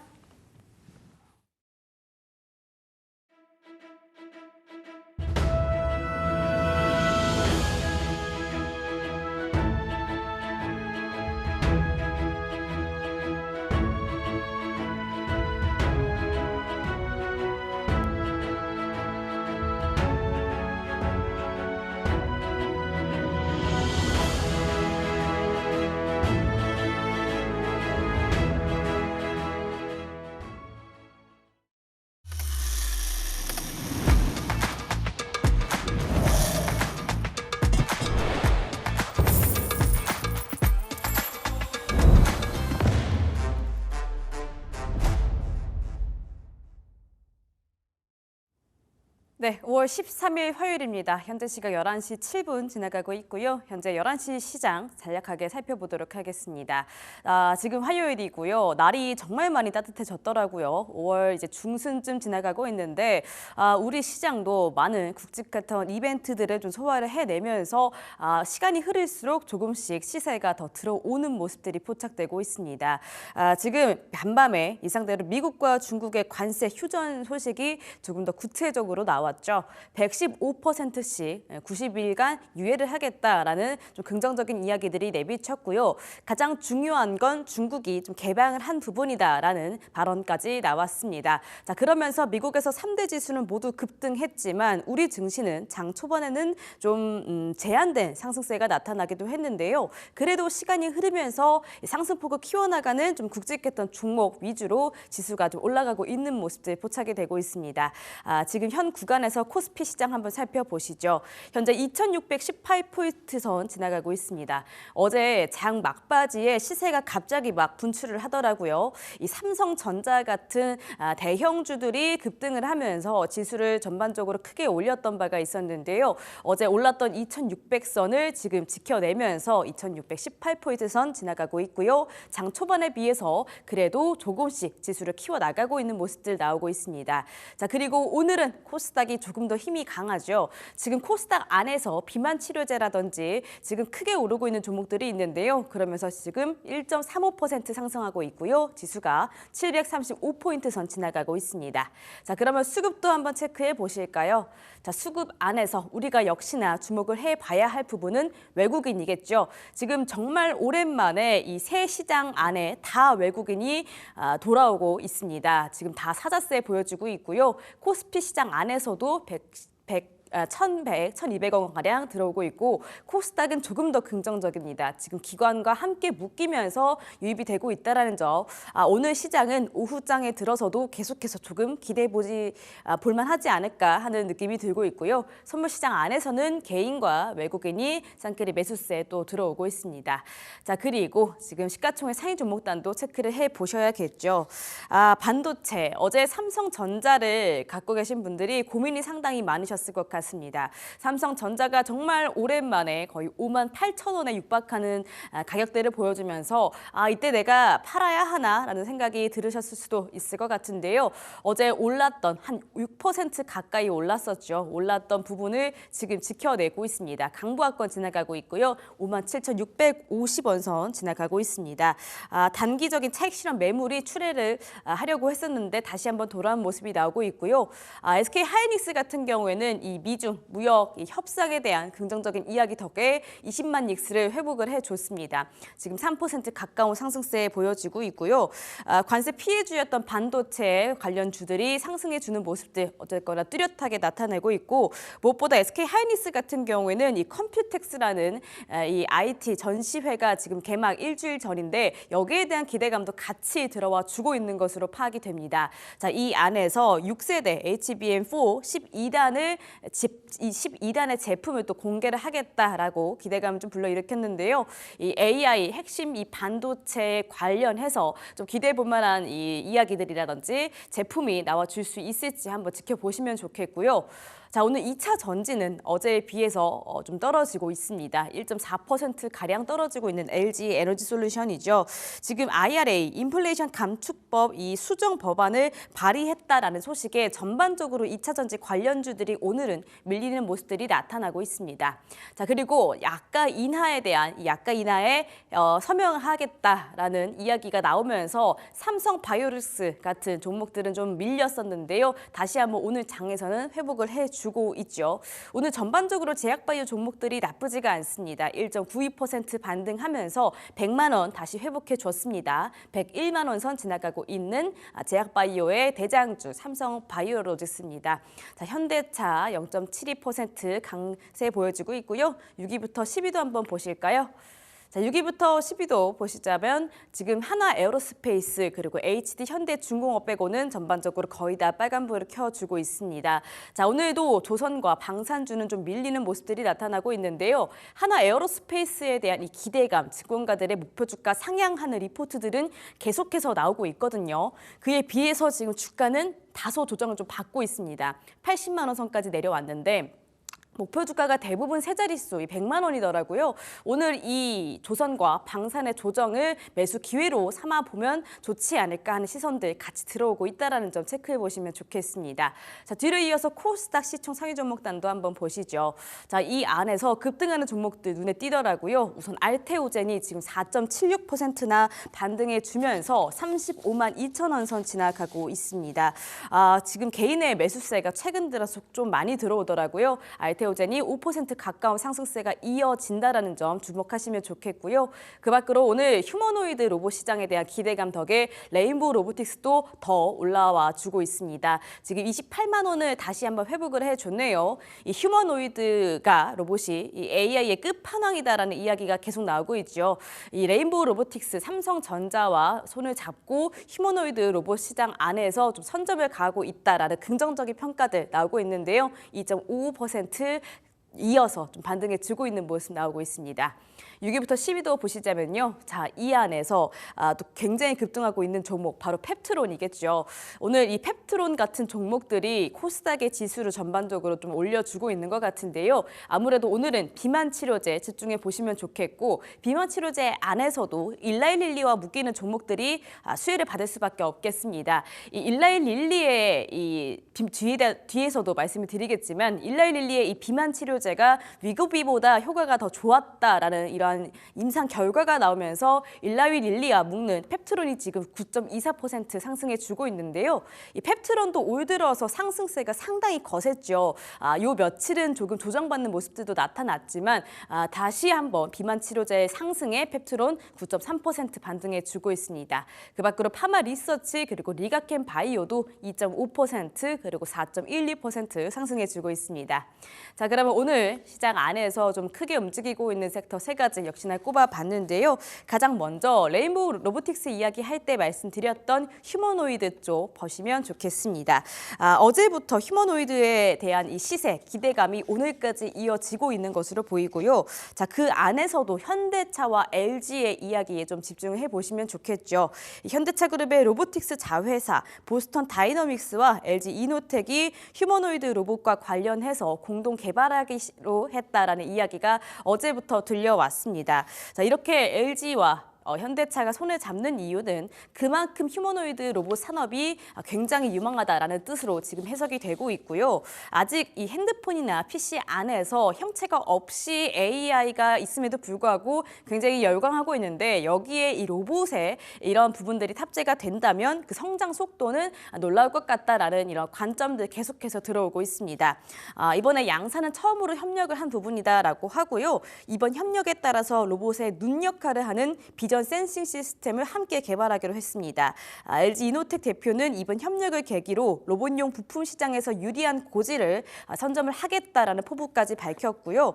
2023년에는 24억 3천만 달러 수준이었던 이 로봇 시장이 2032년에는 660억 달러까지 커질 전망으로 예견을 하면서 오늘 또 로봇 관련주들의 시세 상당히 긍정적이다라는 점 오후장 내내 한번 지켜보시면 좋겠습니다. 자, 뒤를 이어서 역시나 펩트론 말씀드리면서 말씀드렸던 비만 치료제 관련주들도 오늘 상당히 또 분위기가 좋습니다. 보시다시피 펩트론이 9.47%, 그 밖에 다른 종목들도 지금 죄다 빨간불을 켜고 있는 모습인데요. 이 종목은 다르지만 비만 치료제의 두 강자 일라이릴리와 노보노디스크가 이 임상 시험 결과를 두고 좀 엇갈린 반응들을 내비치면서 비만 치료제로 지금 기대감과 관심이 다시 한번 쏠리고 있습니다. 일라이릴리가 직접 비교 임상 결과 마운자로가 노보노디스크의 위고비보다 우월한 효과가 있다라고 말을 했고요. 이 노보노디스크가 반박을 하고 나서기는 했지만 아직까지 이 시장에서는 조금 더 판단하기에는 이르지 않나라는 시선들이 들어오고 있습니다. 자, 그리고 약가 인하에 대한 이야기도 내비치고 있는 가운데 이 약가 인하가 비만 치료제 관련주들에게는 좋을 수도 있겠다라는 관점이 들어오고 있거든요. 하지만 정확하지는 않다라는 점, 그러니까 생산사와 공급사 입장에서 어떻게 보야 할지는 어디에 방점을 두셔야 될지 초점이 좀 다르기는 한 것 같습니다. 다만 약가 인하가 비만 치료제에게 어떠한 영향을 끼치는지는 계속해서 한번 지켜보시면 좋겠습니다. 자, 마지막으로 해운주도 가져와 봤는데요. 오늘 해운주 분위기도 나쁘지 않고요. 이 환율이 미중 무역 협상 타결에 급등을 했죠. 현재 1,410원대를 돌파를 했는데 환율이 올라가면서 오늘 해운주들의 분위기도 나쁘지가 않습니다. 그리고 글로벌 해운 운임 하락에도 불구하고 HMM이 대표적으로 지금 굉장히 크게 올라주고 있는데요. 올해 1분기 양호한 실적을 이어갈 것으로 기대하면서 HMM이 현재 7.37% 상승해 주고 있습니다. 고환율이 운임 하락의 일정 부분을 좀 상쇄를 해주고 있는 부분이 있고요. 미국의 대중국 견제 조치에 따른 반사 이익도 기대하면서 오늘 해운주도 나쁘지 않다라는 점 한번 짚어보도록 하겠습니다. 자, 이렇게 간략하게 11시 시황 짚어봤습니다.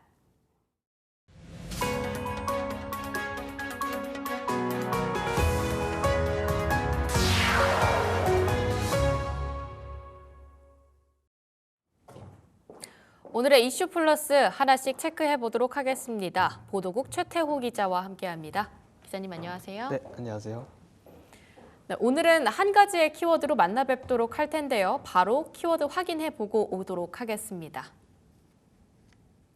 자, 오늘의 첫 번째 키워드, 일단 여러 가지, 세 가지로 준비가 되어 있는데요. 아이빔 테크놀로지와 공통된 이야기라고 봐야겠습니다. 아이빔 테크놀로지 최근 주가 추이가 상당히 좋지 않죠. 기술 특례 거품과 관련한 논란 이후로 매출이라든지 앞으로의 향후 이익 전망에 대한 불안감들이 계속 커지고 있는 상황입니다. 관련한 소식들 하나씩 짚어보도록 하겠습니다. 자, 우선 아이빔 테크놀로지 상장된 지 얼마 안 된 새내기 종목이다라고 봐야 할 것 같은데요. 기술 특례 상장으로 이번에 투자자들 사이에서 많은 관심을 끌었습니다. 특히 특례 거품이다라고 하는 논란이 계속 이어지고 있는 이런 상황인 것 같은데요. 네, 맞습니다. 이제 특례 상장 기업의 특징에 대해서 이제 말씀드리면 좀 좋을 것 같은데요. 아무래도 미래 수익을 기준으로 가치를 산정한다는 특징이 있습니다. 일반적으로 기업들의 공모가를 상정할 때는 PER 방식을 많이 사용하는데요. 특례 상장 기업들도 마찬가지로 PER을 주로 활용합니다. 차이점은 현재 순이익의 경쟁 기업의 PER을 곱하는 게 아니라 미래 순이익을 추정한 뒤에 PER을 곱하는 방식을 사용한다는 점입니다. 쉽게 말해 기업이 현재 가치가 아니라 미래 가치로 가치를 산정한다는 건데요. 통상 현재 순이익이 발생하지 않는 적자 기업들이 주로 이 제도를 활용합니다. 적자 기업들의 경우 PER 산정 방식을 사용할 수 없기 때문인데요. 본래는 기술 경쟁력이 분명함에도 투자 유치가 어려운 기업들의 자금을 조달하고 시장도 이들 기업의 초기 투자자로 참여하면서 서로 윈윈하자라는 정책으로 취지로 도입이 됐던 정책인데요. 다만 실제 추정 순이익을 달성하지 못한 기업들이 나오면서 논란이 가중되고 있습니다. 대표적인 사례가 시청자분들도 많이 들었던 이제 파두 사태가 있는데요. 파두는 상장 전에 2022년도 1분기에 176억 원의 매출을 올렸었던 적이 있습니다. 다만 실제 상장이 이뤄진 이후에 2분기 동안 4억 원의 매출만 올리며 매출을 부풀린 게 아니냐는 지적이 나왔는데요. 일부 주주들 사이에서는 이제 상장 기업이 아니라 이제 구멍가게가 아니냐라는 이런 강도 높은 비판도 나왔었습니다. 미래 순이익을 정확히 추정하기는 아무래도 어렵긴 합니다. 다만 추정치와 괴리가 큰 기업들이 계속해서 나오다 보니 공모가를 올리려 무리한 목표를 제시한 게 아니냐라는 지적이 계속 나오고 있는 상황이고요. 특히 추정치를 제시한 주관사도 공모가가 높아질수록 수익이 느는 구조입니다. 때문에 이런 원인을 해결하기 어렵다라는 분석도 나오고 있습니다. 이외에도 상장 당일 주가가 튀어오르는 경우가 굉장히 많이 보이죠. 때문에 기관 투자자들도 이제 수요 예측 과정에서 좀 공모가 대비해서 좀 높은 가격을 부르는 게 아니냐는 지적도 나오고 있는 상황입니다. 그렇죠. 사실 176억이라고 하는 적지 않은 매출이 단 한 분기 만에 4억 원 수준으로 쭉 떨어졌다. 투자자들 입장에선 상당히 당황스러울 수밖에 없고요. 만약에 상장된 주식이다라고 한다면 주식의 급락, 주가의 급락도 피해갈 수 없는 게 당연하겠습니다. 어찌 보면 그 수순을 지금 밟고 있는 게 아닌가라는 게 투자자들 입장에선 가장 큰 우려사항이 될 것 같은데요. 아이빔 테크놀로지 이번에 공모가 어떤 기준으로 선정이 됐을까요? 우선 말씀드린 것처럼 미래 수익을 기준으로 가치가 산정됐기 때문에 26년과 27년의 단기 순이익을 기준으로 가치를 산정했습니다. 해당 순이익을 달성하려면 2027년까지 아이빔 테크놀로지가 매출 486억 원을 만들어야 합니다. 이 매출의 90%가 바로 생체 현미경 판매에서 발생하는데요. 정리하면 생체 현미경을 목표만큼 팔아야 공모가 산정 가치만큼 가치가 달성이 가능한 상황입니다. 당시 주관사였던 삼성증권은 생체 현미경 판매 수량을 시나리오별로 정리했었는데요. 판매량을 비교적 긍정적으로 바라본 시나리오를 최고, 그리고 이보다 보수적인 추정치를 보통, 그리고 마지막으로 가장 보수적인 최악의 시나리오 세 가지를 제시했습니다. 실제 공모가 산정에 사용된 건 보통 시나리오였는데요. 아무래도 2027년까지 순이익을 구해야 하다 보니 지난해 매출 추정치는 당시 거래를 진행하고 있던 고객사들을 대상으로 값을 구했고요. 이후 해당 추정치를 바탕으로 향후 매출 추정치를 구한 후 단기 순이익을 구하는 방식을 사용했습니다. 문제는 지난해 매출이 본래 추정치에 못 미쳤다는 점인데요. 본래 보통 시나리오 기준 지난해 생체 현미경 예상 판매 매출은 약 92억 원 상당이었고 판매 예상 대수는 28대 수준이었습니다. 다만 실제 판매 매출은 28억 원에 그쳤는데요. 본래 밸류에이션에 사용된 수치와 차이가 무려 3배입니다. 특히 가장 보수적인 시나리오를 봐도 최악의 시나리오 기준으로 실제 매출의 2배인 62억 원을 제시했었는데요. 때문에 시장에서 추정치가 크게 부풀려졌다는 지적이 나오고 있습니다. 실제 주가도 부진한 흐름을 이어가고 있는데요. 아이빈 테크놀로지는 공모가 1만 원 대비 3분의 1 수준인 3,000원대 초반대에 거래되고 있습니다. 아무리 그래도 이 보수적이었던 시나리오 대비해서 2배나 차이가 나는 건 그건 좀 너무하다라는 생각들도 들고요. 주가가 그 모습을 충분히 반영을 해가고 있는 것 같습니다. 실적 이번에 목표를 달성하지 못한 이유에 대해서는 회사 측에서 어떤 입장 내놓고 있나요? 네, 이제 증권 신고서상 내용과 그다음에 회사 입장을 좀 정리해 보면 이제 아이빔 테크놀로지의 상품 홍보 방식을 조금 살펴볼 필요가 있습니다. 아이빔 테크는 주로 데모 시연 행사를 열어 상품을 홍보합니다. 주된 고객들이 대학교나 연구기관, 의학 바이오 기업이기 때문인데요. 시연 행사 끝나면 구매 의사 여부를 확인하고 실제 판매 계약을 맺습니다. 다만 판매가 한 번에 이루어지는 경우는 적은데요. 통상 고객들이 제품 실구매를 위한 예산 확보 절차를 거치기 때문입니다. 이 과정이 데모 시연 이후 최대 4년까지 이루어지는데요. 예를 들면 지난해 매출에는 2021년, 22년, 23년, 24년까지의 데모 시연 고객들의 구매가 이루어지는 방식입니다. 주관사인 삼성증권은 이런 방식을 고려해 공모가를 산정했었는데요. 2021년부터 지난해 증권신고서 제출 이전까지의 고객들 중에서 데모 시연 고객들 중에서 실제 판매 가능성이 높은 고객들을 출연했습니다. 가장 긍정적인 최고 시나리오를 기준으로도 새로운 판매 고객 유입이 없다고 가정했었는데요. 쉽게 말해 증권신고서 제출 이후에 고객들이 추가로 없을 거다라고 가정했습니다. 새 고객 유입이 없더라도 목표치 달성이 가능했어야 됐다는 의미로도 해석이 되는데요. 다만 문제는 이들 고객 중 상당수가 실제 제품을 구매하지 않았다는 점입니다. 우선 최악의 시나리오를 기준으로 보면 제품 구매를 위해 펀딩이 진행되는 곳이 대다수였습니다. 앞서 최악의 시나리오에서 제품을 구매할 걸로 예상됐던 고객이 19곳이라고 설명드렸었는데요. 이 중 11곳이 펀딩을 마치지 못한 상태였습니다. 정리하면 이제 아무래도 실제 상품을 구매하고 싶은 의사가 있다고 하더라도 예산을 확보하지 못할 가능성이 있었던 곳이 대다수였다라는 건데요. 반면 실제 납품 및 수주가 완료된 곳은 3곳에 불과했습니다. 최종 증권 신고서가 7월에 제출된 걸 감안하면 사실 전체 예상 판매의 80% 이상이 반년도 안 되는 시점에 수주가 완료될 거다라고 분석을 한 건데요. 예산 배정의 계절적인 특성을 고려하더라도 매출 추정을 부풀렸다는 지적이 나오는 상황입니다. 특히 실제 밸류에이션에 사용된 보통 시나리오를 보면요. 데모 시연조차 진행되지 않은 곳이 3곳이 포함됐었습니다. 구매회사조차 제대로 묻지 않은 곳이 포함됐다는 의미입니다. 사실 당장 저희가 물건을 살 때도 살게라고 얘기해놓고 막상 사지 않는 경우도 상당히 많지 않습니까? 이런 부분들까지 좀 까다롭게 미리미리 산정을 해놨어야 하는데 이 부분은 좀 확실한 어찌 보면 악재가 될 것 같습니다. 매출에 있어서 최악의 시나리오 그 추정치만큼도 충분한 판매를 하지 못했다라고 한다면 앞으로의 순이익에 대한 좀 피해도 예상을 해봐야 할 것 같은데요. 네, 맞습니다. 지난해 매출 추정치가 향후 매출에도 영향을 주는 상황인데요. 앞서 아이빈테크가 이제 데모시연에서 실제 판매까지 4년이 걸린다고 말씀드렸잖아요. 네. 삼성증권은 이런 특성을 고려해 매출 추정치를 산출했습니다. 구체적으로 살펴보기 위해 우선 지난해 데모시연 고객이 100곳이고 실제 판매가 이루어진 곳이 10곳이라고 가정해 보겠습니다. 그럼 구매 전환율이 10%인데요. 삼성증권은 해당 구매 전환율이 다음 연도인 2025년과 2026년도에 각각 2배인 20%가 될 걸로 가정했고요. 2027년도에는 구매 전환율이 동일한 10%가 될 걸로 가정했는데요.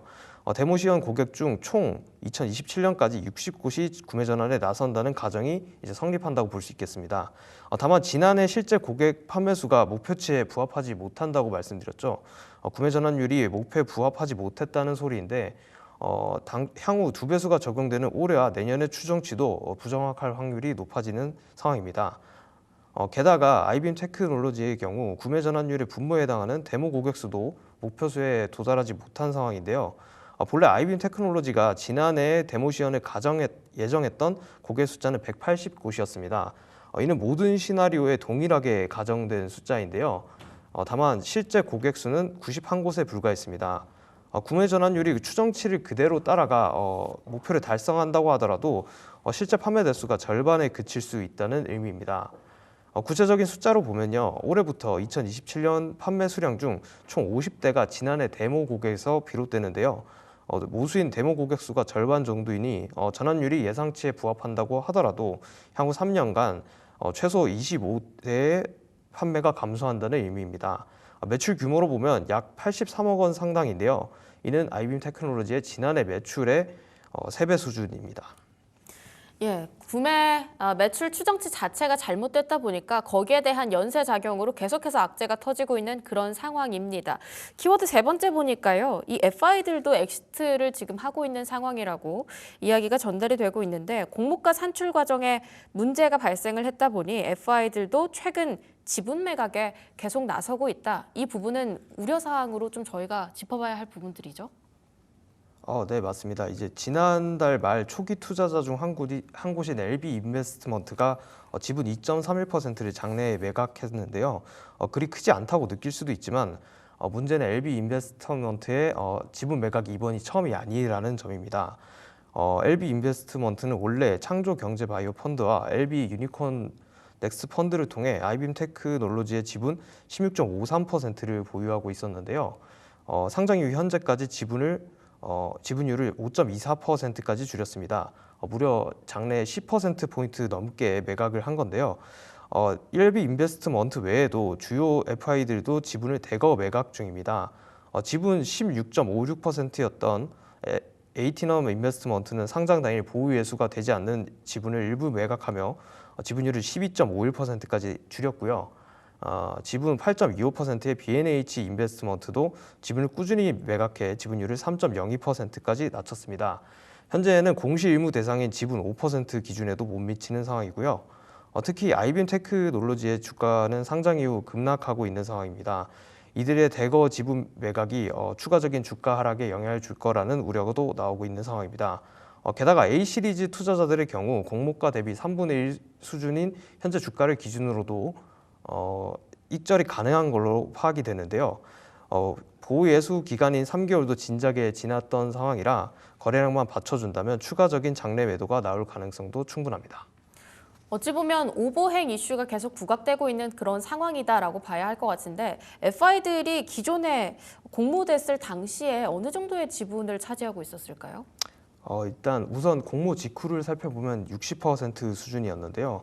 사실상 대부분이 FI 지분들이었습니다. 이들의 기존의 최대 주주인 김필환 대표의 우호 지분으로 분류됐었는데요. 반대로 김 대표의 지분율은 FI들에 비하면 작은 22.37% 수준입니다. 때문에 엑시트에 나서는 FI들이 특정 주주에게 지분을 장외 매도할 경우 경영권이 위협받을 수 있다는 우려도 나오고 있습니다. 물론 김필환 대표에게도 안전장치는 있는데요. 상장 후 3년간 공동 보유 약정을 맺은 의학 바이오 컨버전스 연구단 등의 지분율이 있습니다. 해당 주주들의 지분율을 합해도 실제 지분율은 이제 30% 수준에 그치는 상황인데요. 향후 FI들의 변심에 따라 얼마든지 최대 주주가 바뀔 수 있다는 분석도 나옵니다. 게다가 의학 바이오 컨버전스는 지분 일부를 매각했던 적도 있는데요. 지난해 말 공시 일무 비율 미친 4.67%까지 지분을 낮춘 상황입니다. 공동 보유 약정에 따라 보유 예수가 걸려있는 물량도 분명 존재하지만 향후 컨버전스의 지분율이 시장에 투명하게 공유되지 않으며 우려도 커지는 모양새입니다. 특히 지속적인 주가 하락에 따라 경영 불안이 더 커지는 모양새인데요. 아이빔 테크놀로지는 상장일 종가 기준 시총이 원래 2천억 원 수준이었지만 현재는 500억 원대로 주저앉은 상황입니다.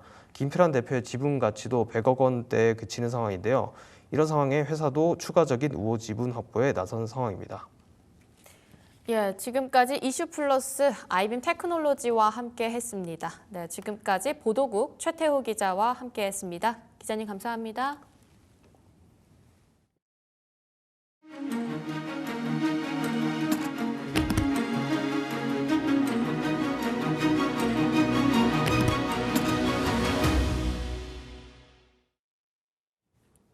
네, 오전자 정리하고 오후장 대응 전략 짜보는 머니체크 시간입니다. 오늘 이 시간에는 딜사이트 S 유경훈 마스터님과 함께 해보도록 하겠습니다. 마스터님 안녕하세요. 네, 반갑습니다. 유병훈입니다. 네, 반갑습니다. 자, 오늘 우리 시장 장 초반에는 좀 흔들렸는데 시간이 좀 흐를수록 시세가 좀 나와주고 있습니다. 외국인의 유입도 좀 들어오고 있고요. 지금 제약바이오 관련 주들에게 좀 시세가 몰리고 있는 것으로 보이는데요. 오전장 시장 어떻게 정리해 주실 수 있을까요? 네, 우리 많은 분들이 오늘 사실 반도체가 잘 갈 거라고 기대하셨을 것 같아요. 오늘 뭐 어디 나스닥이 한 4% 정도 올랐고 또 필라델피아 반도체 지수 역시도 7% 정도 올랐었는데 항상 우리나라 장에 징크스가 하나가 있다면 전날에, 그러니까 지난 밤에 미국 증시가 너무 좋으면 한국 장은 항상 무너집니다. 이거는 제가 10번 중에 9번 이상 경험을 한 거기 때문에 오늘도 딱 그런 상황에 맞아 떨어진다고 볼 수가 있을 것 같고요. 반도체주가 못 간다면 그럼 시장에 이제 어떤 것들이 좀 올라갈 수 있을까 살펴보니까 어제 갔던 것들이 마저 가더라고요. 그러니까 어제 뭐 괜찮았던 것들, 그러니까 최근에까지 좋았던 게 뭐 조선, 방산 이런 것들인데 오늘 좀 약간 돈이 들어오는 것도 좀 확인이 된 것 같고 그래서 저는 어떻게 보고 있냐면 이번에 이제 관세가 서로 미중 간의 관세가 서로 좀 낮추게 되면서 반도체에 대해서는 좋게는 보고 있어요. 좋게는 보는데 오늘 당장 올라가는 그림보다는 좀 쉬었다 가지 않을까라는 생각들을 하고 있고 반도체 투자하시는 분들은 어쨌든 미국과 중국이 90일이라는 시간을 벌었고 90일이라는 시간 동안에 계속 티격태격하면서 맞춰가는 과정들이 있기 때문에 어느 정도 좀 한숨을 돌릴 수 있는 구간들이 나올 거라고 보여집니다. 그런데 또 한편에서는 이런 얘기들도 있어요. 최근에 이제 미국 증시가 올라갔던 것이 지금의 이런 상황들을 좀 먼저 선반영해서 오른 것이 아니냐. 그러니까 호재가 나오고 나서 파는 그런 이제 셀더 팩트라고 하는 뭐 세론이라고 표현도 하지만 호재 파는 일들이 지금 일어나고 있다는 거거든요. 우리나라에서도 그런 부분들이 일부 좀 확인이 되고 있어서 약간 조정이 좀 있더라도 저는 반도체에 대해서는 좀 장기 우상향 계속해서 좋게 이제 보고 있다는 말씀을 드리도록 하겠고 현재 우리 증시 오늘 아시아 증시 대비해서 뭐 일본보다는 좀 빠지지만 그래도 괜찮다고 저는 평가를 내리고 싶습니다. 그리고 조금 전에 이제 최근에 좋았던 섹터가 계속 이제 잘 간다고 말씀을 좀 드렸었는데요. 한화그룹주들이 그동안 우리 시장을 많이 주도를 했었어요. 몇 가지 좀 보여드리면은 한화 에어로스페이스가 우리나라 방산의 좀 대장주였었고 어제 좀 낙폭을 크게 가져가면서 과연 오늘 이 종목이 끝날까 아니면 계속해서 보여도 될까 어떤 그런 갈림길에 있었었는데 현재까지 흐름을 봤을 때는 저는 한화 에어로스페이스가 아직은 살아있다고 좀 평가를 내리고 싶어요. 아직은 완전히 죽은 것은 아니다. 그래서 오늘 80만 원이라는 가격대가 잘 지켜지게 된다면 가져도 좋고 80만 원 무너진다? 저는 좀 아쉽지만은 정리하는 게 어떨까 그렇게 말씀드리고 싶고요. 또 하나그룹주 중에 최근에 좋았던 거 하나오션이 있죠. 하나오션은 최근에 4월 말에 급락받고 나서 계속 떨어지다가 어제 8만 원 이탈하면서 손절이 크게 나왔어요. 근데 오늘 또 양봉이 났단 말이에요. 그래서 하나오션은 우리나라 조선 쪽에 최근에 강했던 종목, 한화에어로는 최근에 우리나라 방산 쪽에서 좋았던 종목들인데 최근에 차익 실현이 나왔지만 단기 급락을 맞으니까 또 저점에서 돈이 들어오고 있어요. 그래서 이 종목들이 살아있는 한 반도체가 쉽게 올라갈지는 어려울 것 같아요. 그러니까 무슨 말이냐면 조선이랑 방산이 그동안 우리를 이제 끌어왔었던 주도 종목이고 반도체가 또 새로운 주도주로 준비를 하고 있는 중이라고 보기 때문에 어쨌든 왕좌에 있는 애들이 내려오지 않으면 새로운 애가 또 갈 수가 없는 거거든요. 그래서 반도체 투자하시는 분들은 조선 방산이 좀 밀려야 그 수급들이 몰려갈 수 있는 상황이라는 거를 보셨으면 좋겠고 어쨌든 지금 조선 방산이 다시 또 약간이지만 또 부활하는 그런 모습들이 나오고 있어서 약간 좀 더디게 갈 수 있다는 말씀을 드려보도록 하겠습니다. 그리고 또 한 가지가 이제 요즘 화장품이나 K뷰티가 또 되게 좋잖아요. 그중에서 제가 추천드렸었던 APR 같은 경우는 오늘 다시 한 번 더 고가를 뚫고 있습니다. 제가 8만 원대 중반에 목표가를 설정을 해드렸었는데 9만 원 넘어서 지금 10만 원까지 가고 있어요. 그래서 화장품 대장주가 APR이고 이 종목이 가니까 다른 화장품 K뷰티가 또 일제히 또 가고 있더라고요. 그래서 이런 기존의 주도주들이 살아있는 한 새로운 주도주가 나오기는 조금은 어려워 보인다. 이렇게 말씀을 드리고 싶습니다. 그래서 어쨌든 현재 지금 증시 분위기가 나쁘진 않은데 우리가 기대했던 방향이랑은 조금은 다르게 가고 있어서 제가 이제 이후에 설명드리는 또 제가 가져온 종목들을 한번 잘 보시면은 또 좋은 결과가 있을 것 같고 현 시장에 어떤 종목 봐야 되는지도 바로 이어서 곧 설명드리도록 하겠습니다. 네, 오전장 정리해 주셨고요. 자, 그러면 오후장에는 좀 어떤 종목들로 대응하면 좋을지 말씀 주시면 좋겠습니다. 네, 첫 번째로는 이제 최근에 좋았다가 약간 밀린 종목인데 암호화폐 관련주부터 먼저 가보도록 하겠습니다. 지금 이제 비트코인 시세가 어제 조금 꺾였어요. 한 뭐 1, 2% 정도 밀렸죠. 고점 대비해서. 그래서 그동안 이제 오른 걸 생각하면 이 정도 빠지는 건 사실 별거 아니기는 해요. 그렇지만 이제 투자자 입장에서는 아이고 코인 이제 빼야 되나? 그런 생각을 할 수 있는데 저는 단기 조정이라고 생각합니다. 최근에 암호화폐가 어땠죠? 암호화폐가 증시 대비 덜 빠졌었고 증시 대비 더 올랐어요. 좋았거든요.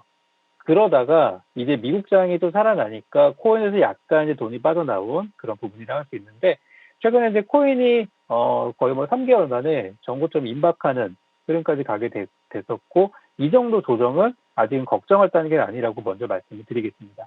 자, 그리고 어제 이제 또 나왔던 소식 중에 하나인데요. 코인베이스, 우리 코인 거래소 쪽에 유명한 기업이죠. 코인베이스가 S&P 500 지수에 편입이 되었습니다.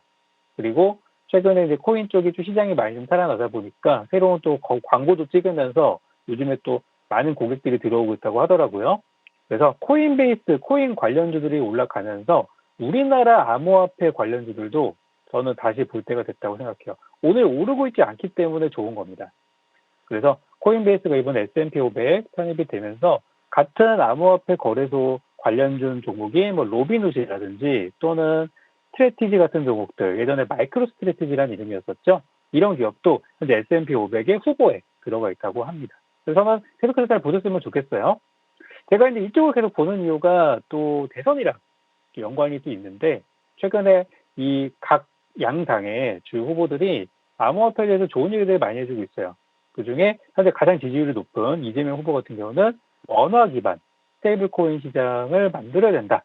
이런 얘기를 좀 하게 되면서 또 굉장히 우호적인 이야기를 하고 있어서 계속 저는 관심을 가질 필요가 있다고 생각합니다. 그리고 마지막으로 이제 올해 비트코인 현물 ETF 역시도 우리나라에 도입을 한다고 하는데요. 해외 같은 경우는 비트코인 현물 ETF의 유입이 지난주입니다. 지난주 기준으로 금 ETF를 추월했대요. 그래서 지금 이제 원래 그동안 금이 되게 좋았잖아요. 금 ETF, 금 시세 많이 좋았었는데 금에서 차익 실현이 나오면서 최근에 비트코인 현물 ETF로 들어오고 있다는 소식들도 들려오고 있어서 계속 저는 관심을 가졌으면 좋겠고요. 비트코인이 정고점 근처까지 갔다고 해서 우리 암호화폐 관련주들이 정고점 근처까지 가 있냐? 아니거든요. 그러니까 지금 이 갭을 메꾸기 위해서 투자 포인트로 저는 말씀을 드리는 겁니다. 자, 그래서 우리 기술 투자는 뭐 하는 종목이냐? 우리나라 거래소 업비트 1위 거래소죠.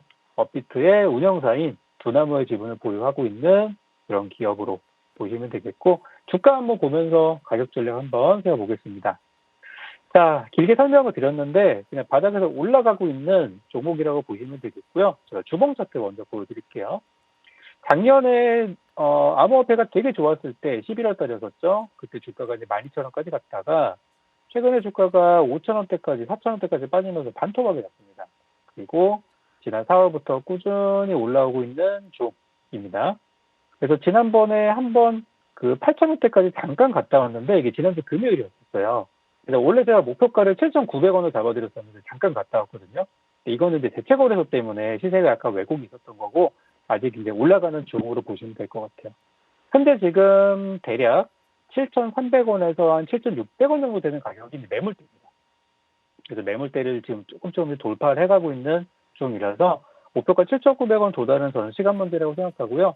현재가에 들어가서도 한 10% 정도 수익을 낼 수 있는 구간이니까 목표가 꼭 기억하시고 대응하시면 좋겠고 현재 들어가시는 분들은 손절가도 잊지 않으셨으면 좋겠습니다. 손절가는 6,900원으로 잡아봤는데요. 근데 지금 제 차트를 보시면은 제가 왜 목표가를 그렇게 설정했는지가 명확하게 나오는데 일단 목표가의 경우는 여기 8,000원 근처에 매물이 좀 있어요. 이 파란색 화살표가 매물이거든요, 여기가. 그래서 여기를 돌파하는 게 한 번에 넘어가기는 어려울 것 같아서 일단 제가 목표가를 설정해드린 거고요. 그리고 이 노란색 선, 이게 이제 주봉 20선인데 요거 이탈하면 추세가 무너질 수 있어요. 그 6,900원이거든요. 그래서 목표가는 7,900원, 손절가 6,900원 잡아드리니까 현재 없으신 분들 한번 들어가 보셔도 되겠고 제가 이 종목을 처음 추천드렸을 때가 아마 제 기억에 한 지난달 정도로 기억을 하는데 지지난달이군요. 3월 정도는 기억하는데 그때 사신 분들은 벌써 수익이 뭐 10% 넘는 구간이기는 해요. 근데 지금도 괜찮다는 말씀 드리도록 하겠고 목표 손절감은 잘 기억해 주시면 좋겠습니다.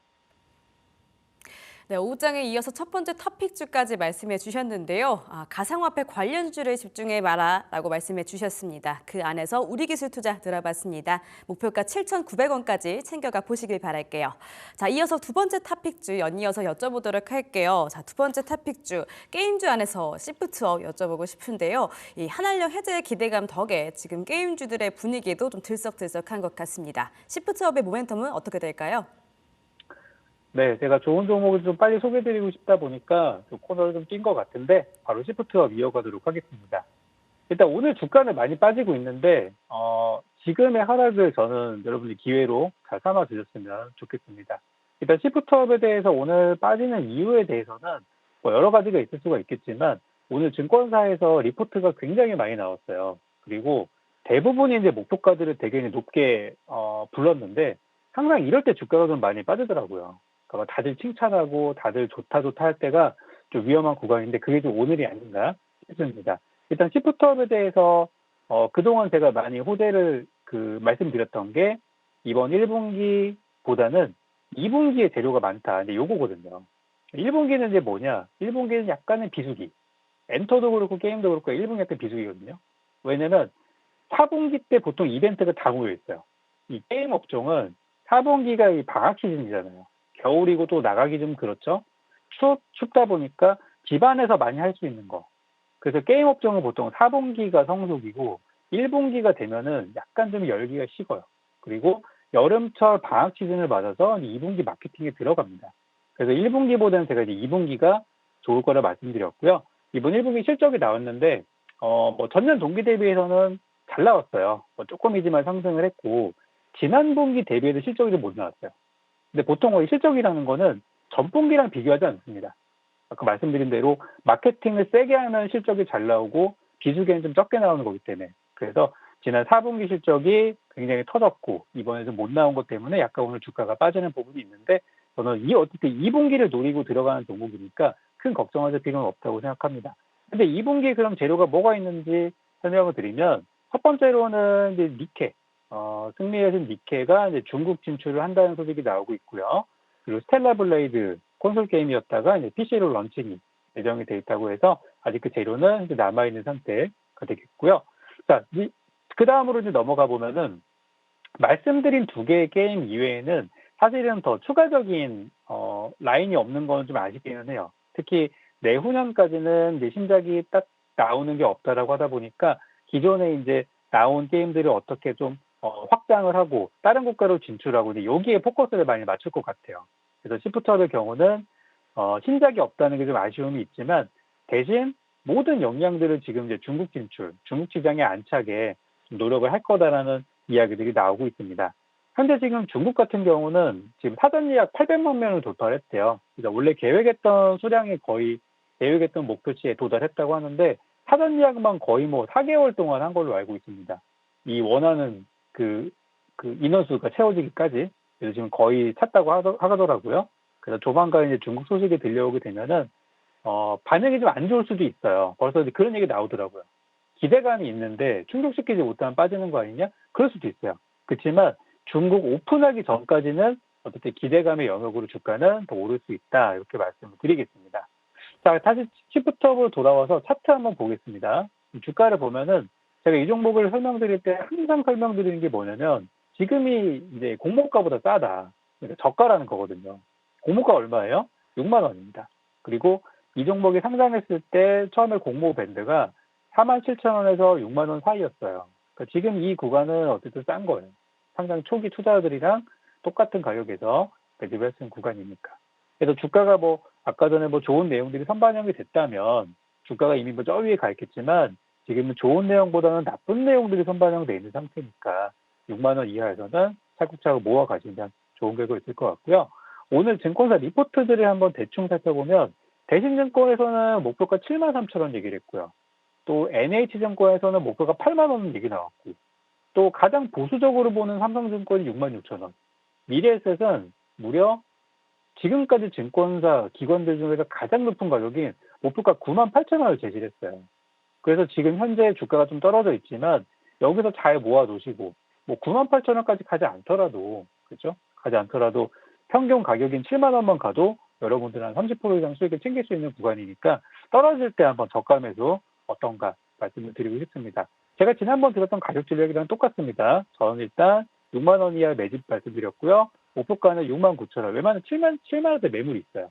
그렇기 때문에 목표가 6만 9천 원 다시 한번 리마인드 말씀드리겠고요. 손절가의 경우는 4만 8천 원 재질이니까 보유하시는 분들은 가격들만 잘 지켜주시면 좋겠습니다. 네, 시프트업 들어봤습니다. 목표가 6만 9천 원, 손절가 4만 8천 원 확인해 보시길 바랄게요. 자, 한 종목 좀 빠르게 여쭤보도록 하겠습니다.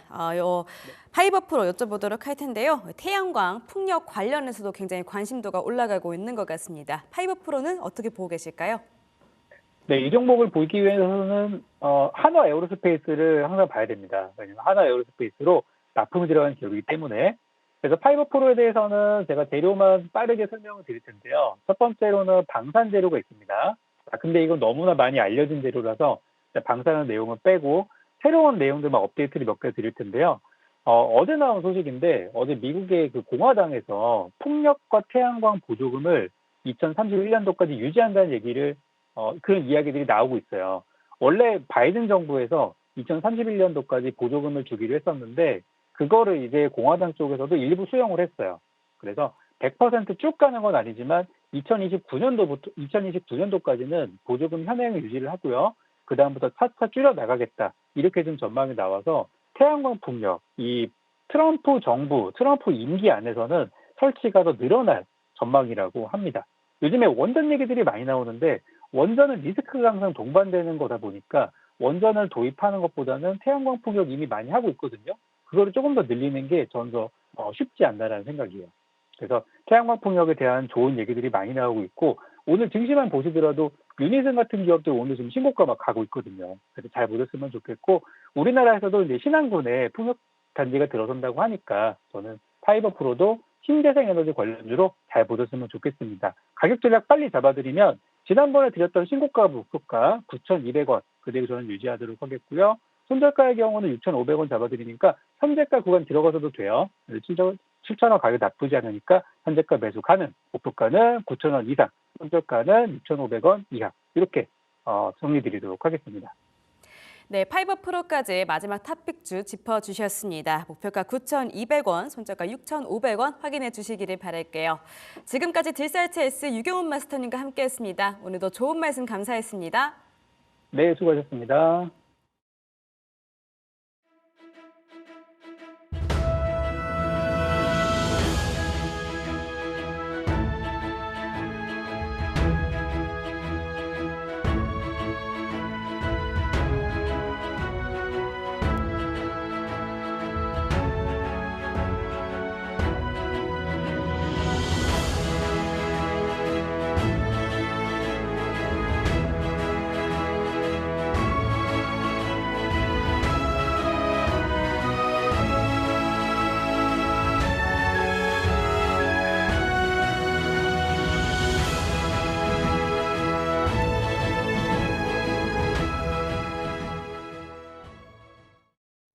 네, 관세에 대한 불확실성이 굵직한 것이 좀 하나가 풀리면서 시장에 그래도 좀 완화가 된 모습들이 나타나고 있습니다. 자, 오후장에는 저희 어떤 종목들로 대응하면 조금 더 큰 수익률을 맛볼 수 있을지 저희와 또 끝까지 함께해 주시면 감사하겠습니다.